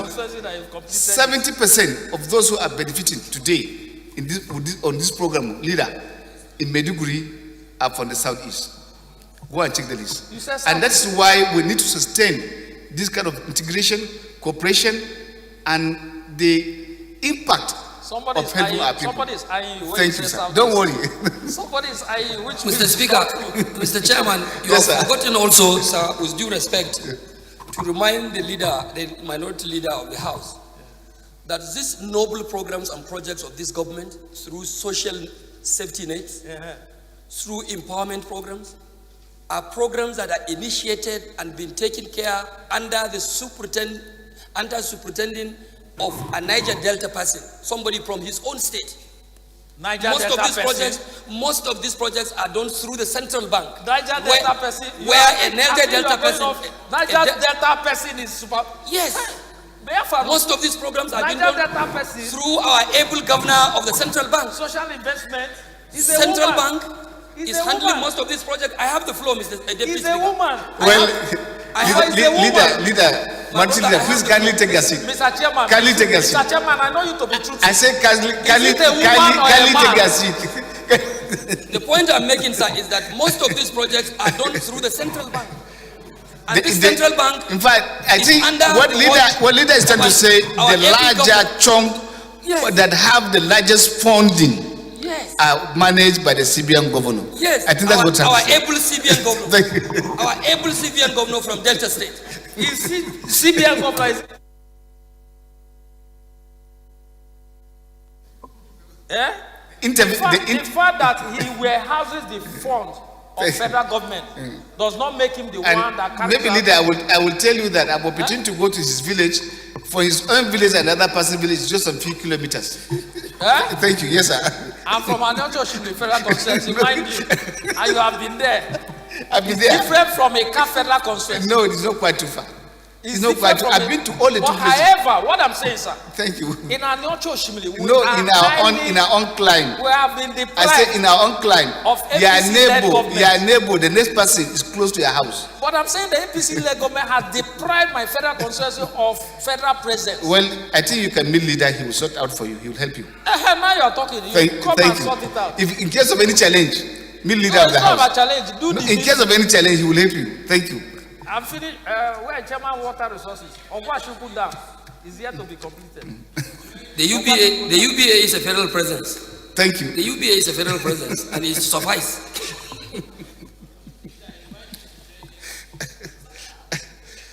Yeah. Yes, sir.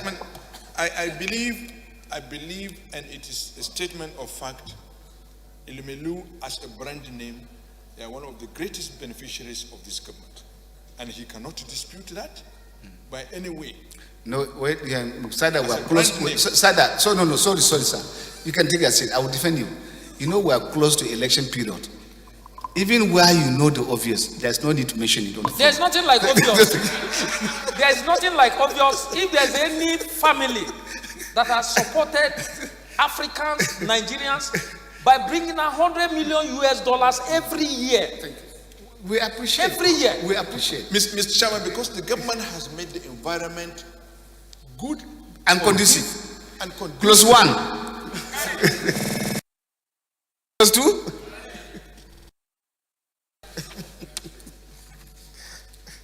Close three.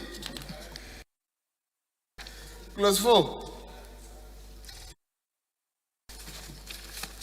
But Salami, you should approach the leader on a serious note. If he's complaining, he should not complain. You should approach him to sort out. Please. Close four.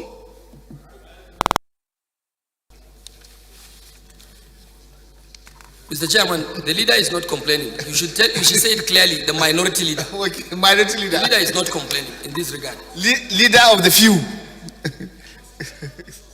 No, at least we are taking care, and we are going to take care.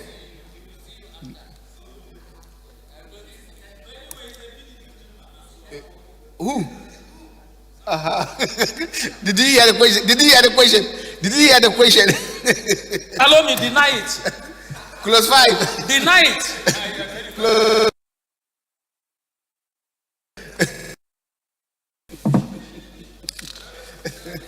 Close eight. Close eight. Clause 8. Clause 9.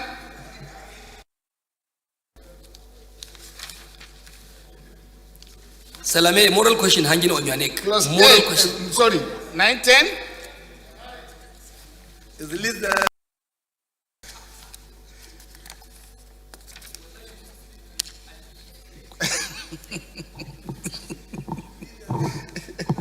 Clause 10.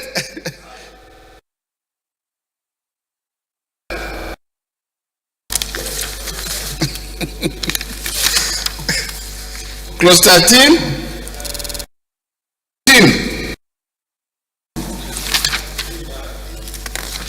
Clause 15.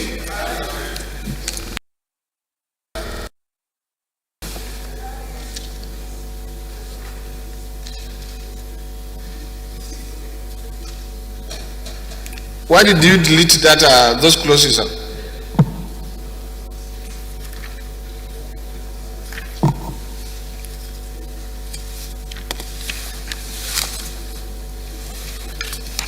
I hope to not affect the 16, 17.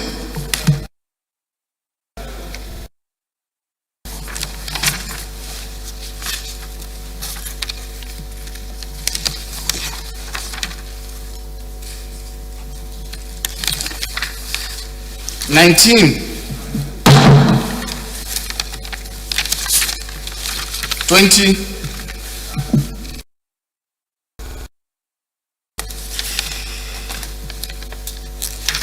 22,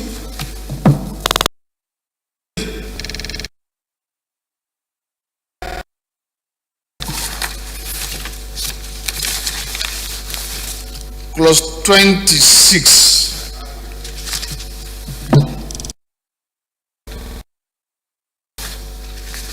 Clause 28.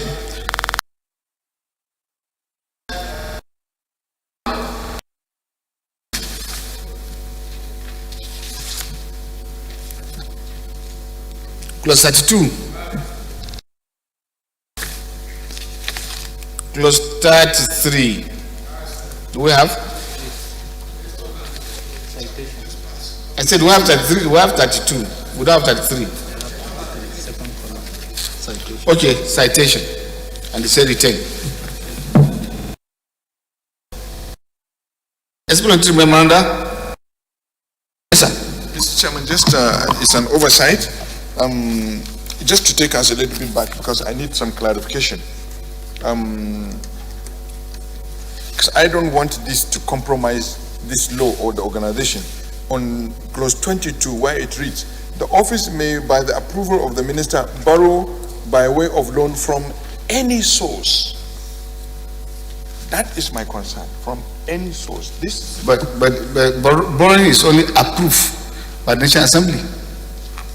No, the powers to borrow as an entity. As an entity. It can borrow, Okay. but not from any source. If they go to a Shylock and borrow, what do you do? Of course, Shylocks. No, sorry, sir. Not the sources, the language couching. From any. When you say for any source, you cannot go to Shylock 1. Secondly, if you are looking at the cleanness of the money, source of the funding too, yes. It's important. As an agent of government, we should be concerned as to where and how things are done. I think the cleaning, because there is a generic clause. The secretariat is a generic clause on powers to borrow of an entity. If they look at it, they will find that the generic. So they should use the generic words there. Yes, let them use the generic word. It's much safer. It's better. Engineer, you have something? No, engineer. 22.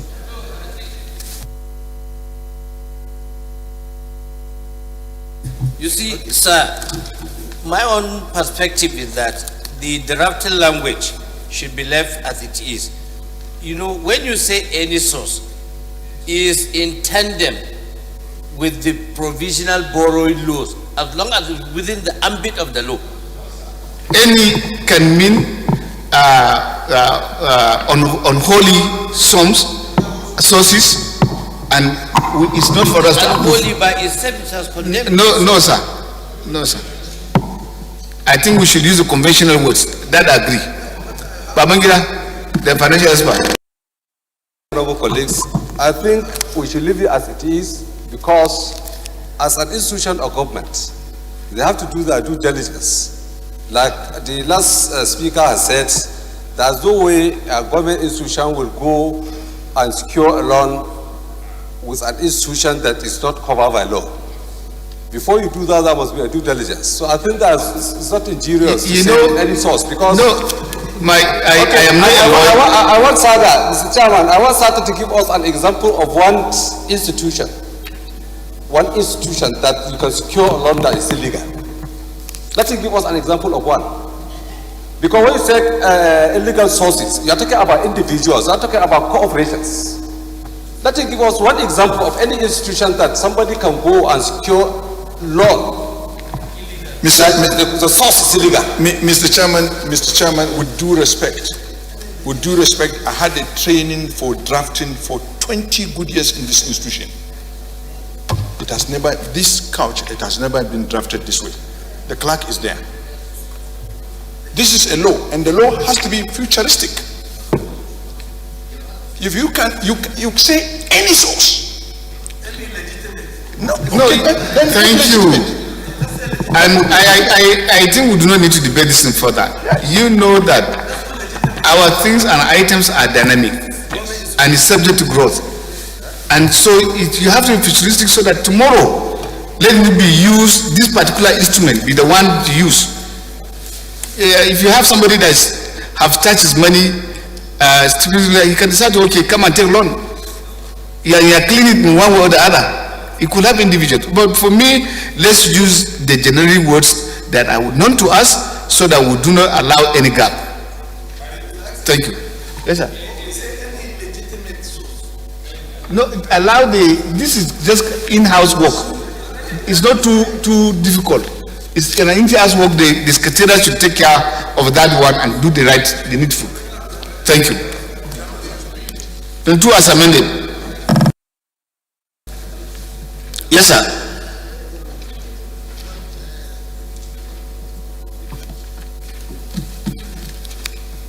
I am sorry, sir. I know that you have moved away from here, but I want to call your attention respectfully to it, sir. Section 2, sir. It appears that item B, 2B, and 2I are mere repetitions. And it look as what? Which page are you referring to, sir? This is page 3, sir. Page 3, sir. I thought those ones have been deleted. Which ones were deleted, sir? 2B and 2I. They are mere repetitions. One of them should suffice. They should note it and work on it. It's very important, sir. Yes, sir.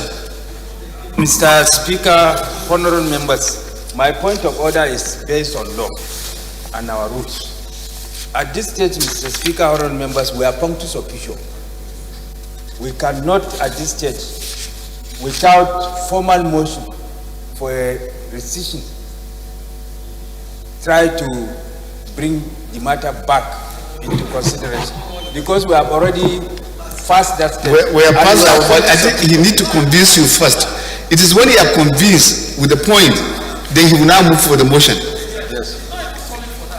He's asking us to look into it. If it is genuine, because we do not want our bills to go and then come back on small and all flimsy things that could have been dealt with by ASEA. But the motion has to be in writing. It's not. Thank you, sir. Please sit down and I don't know. And be guided. Before they are listening, what is the intent of what they are asking? You must be guided by the chair, please. Keep quiet. Chief Whip. Distinguished Senator in waiting. Honorable Chairman, honorable colleagues, it is clear duplication of the same expression. That is item 2B and then item 2I. That is my contention, sir. And I believe we either delete the whole of B and leave I, or delete the whole of I and leave B. If it pleases the chairman and you agree with me, then I can move a motion for receipt. Thank you, sir. Can you read the item, sir?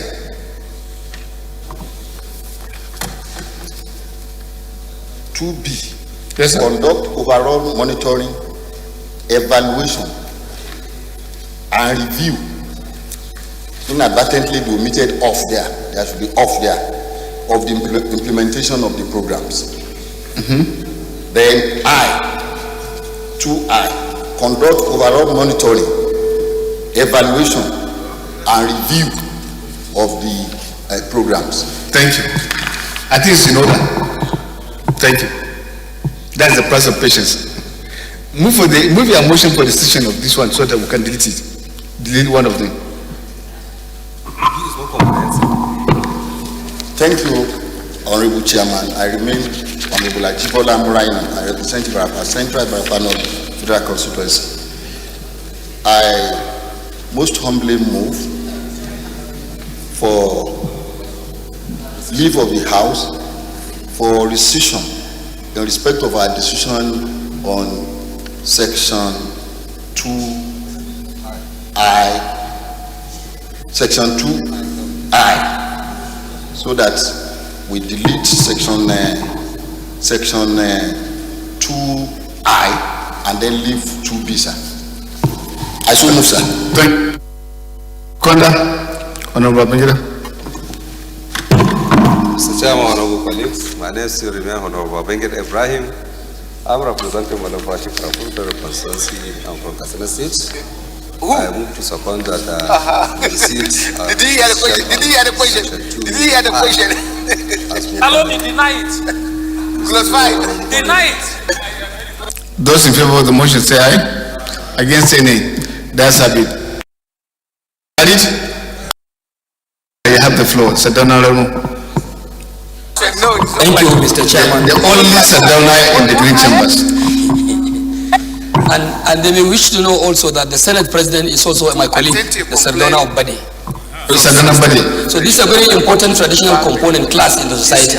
The Sardona of Jigawa is the governor of Jigawa. The Sardona of Kano is the former governor of Kano. So you should give me that due respect, my brother. It's a very high class and Nigerian traditional institution. The Sardona of Rano hereby rise by the orders of the chairman that this house do revert to plenary to report progress. I hope you hear me well. Leader.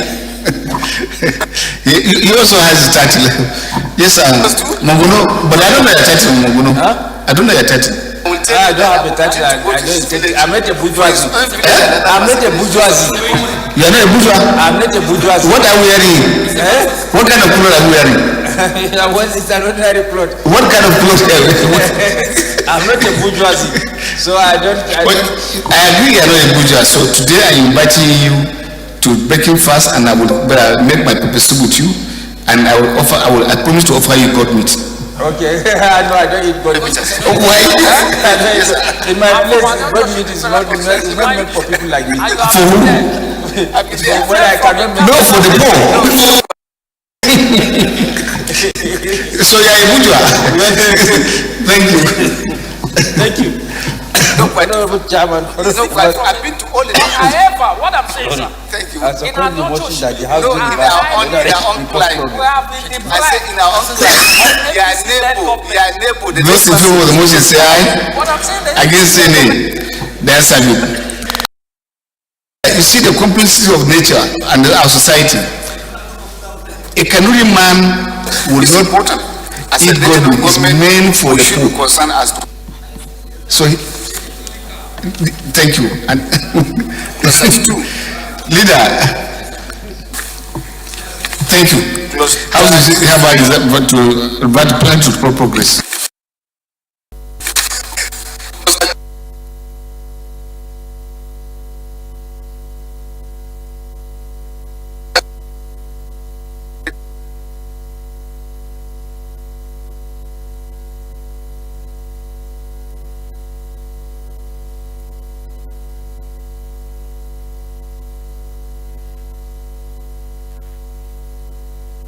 by the CBN governor. Yes, I think that's what our happened. able CBN governor. Thank you. Our able CBN governor from Delta State. CBN governor is.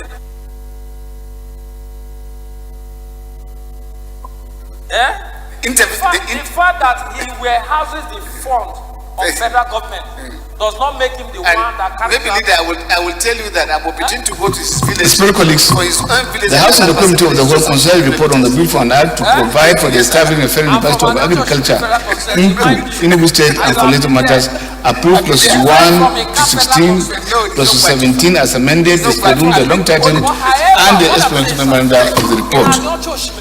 Esteemed colleagues, the House and the Committee of the Whole considered a report of the Committee on Poverty Alleviation and Labour, Employment, Productivity on a bill for an act to provide a legal framework for establishment of national social investment programs for the assistance and empowerment of poor vulnerable in Nigeria and to establish the National Insurance Social Investment Program Coordinating Office within the Federal Ministry responsible for social development to manage the implementation of the program and for related matters.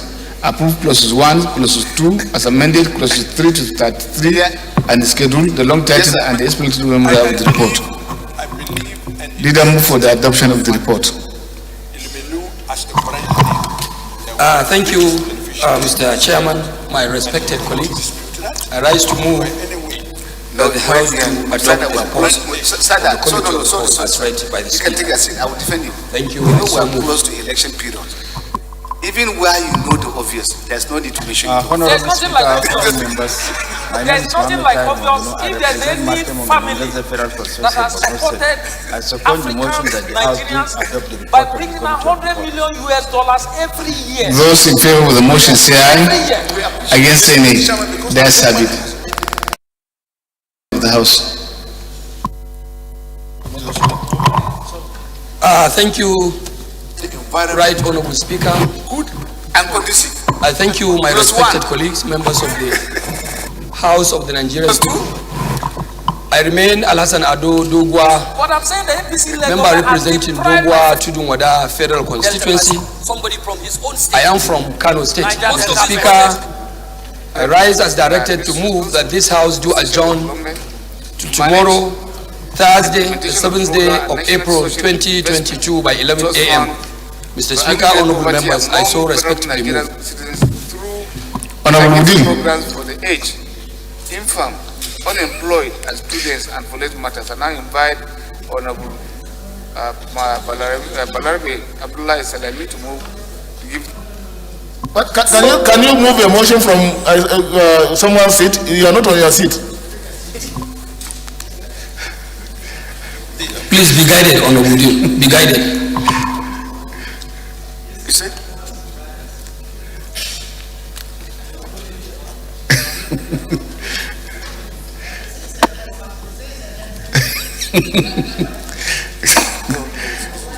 We deal.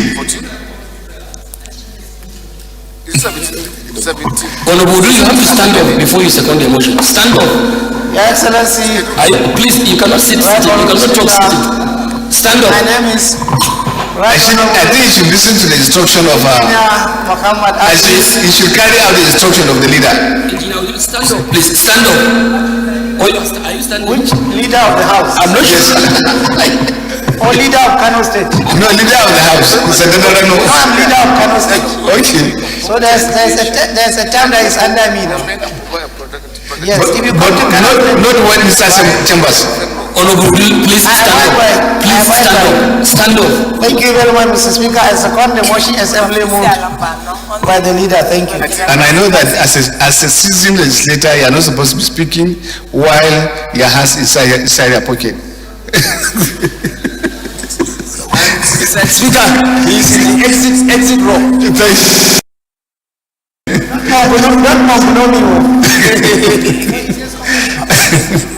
Those in favor of the motion say aye. Against say nay. That's have it. House is about.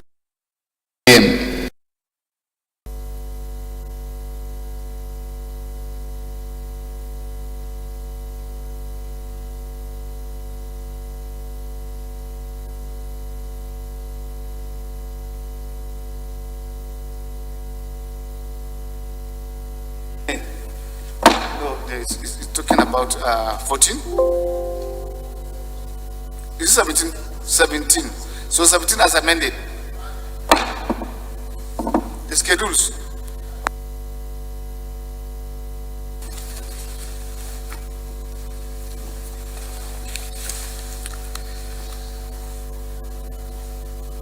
You see?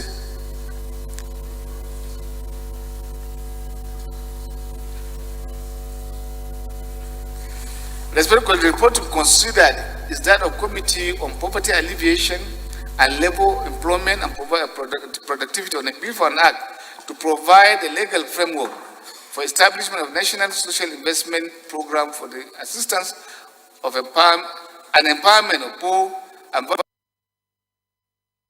We cannot at this stage, without formal motion for a rescission, try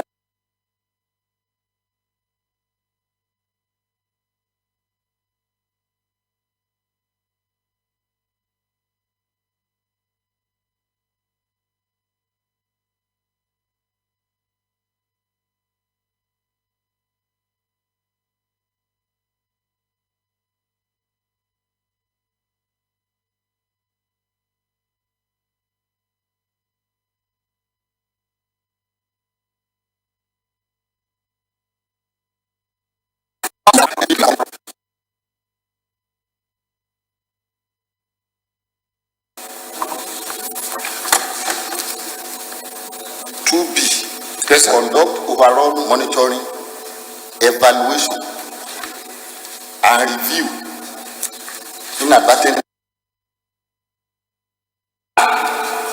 to I think it's in order. Thank you. That's the price of patience. Move your motion for decision of this one so that we can delete it. Delete one of them. Thank you, Honorable Chairman. I remain Honorable Ajibola Muraina. I represent Barapa Central Barapa Federal Constituency.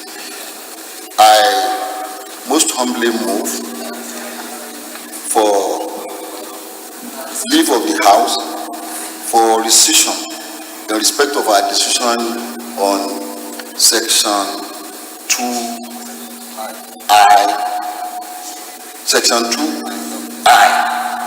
so that we delete Section 2I and then leave 2B, sir. I so move, sir. Thank you. Conda.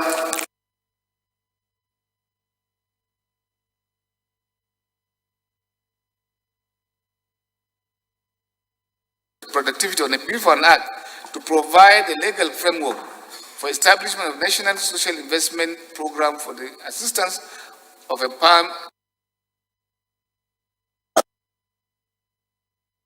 Mr. Chairman, honorable colleagues, my name is Honorable Benget Ibrahim. I'm representing Malabashi Federal Constituency and from Katsina State.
2B.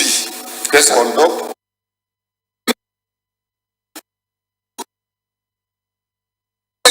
Did you hear the question? Allow me, deny it. Clarify. Deny it. Those in favor of the motion say aye. Against say nay. That's a bit. You have the floor. Sadona. Thank you, Mr. Chairman. The only Sadona in the green chambers. And they will wish to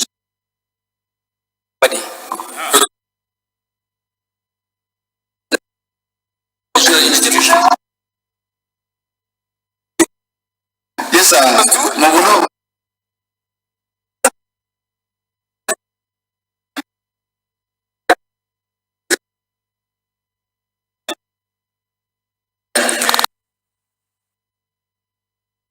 You see the complexity of nature and the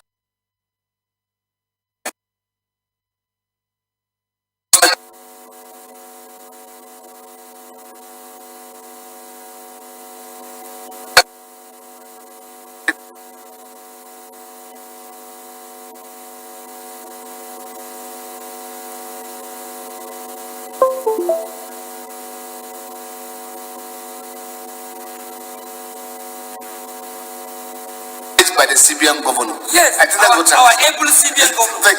Our able CBN governor from Delta State. You see, CBN governor is.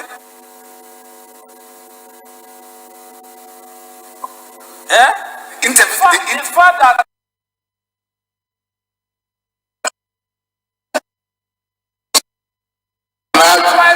provide a legal framework for establishment of national social investment programs for the assistance and empowerment of all vulnerable in Nigeria and to establish the National Insurance Social Investment Program Coordinating Office within the Federal Ministry responsible for social development to manage the implementation of the program and for legal matters.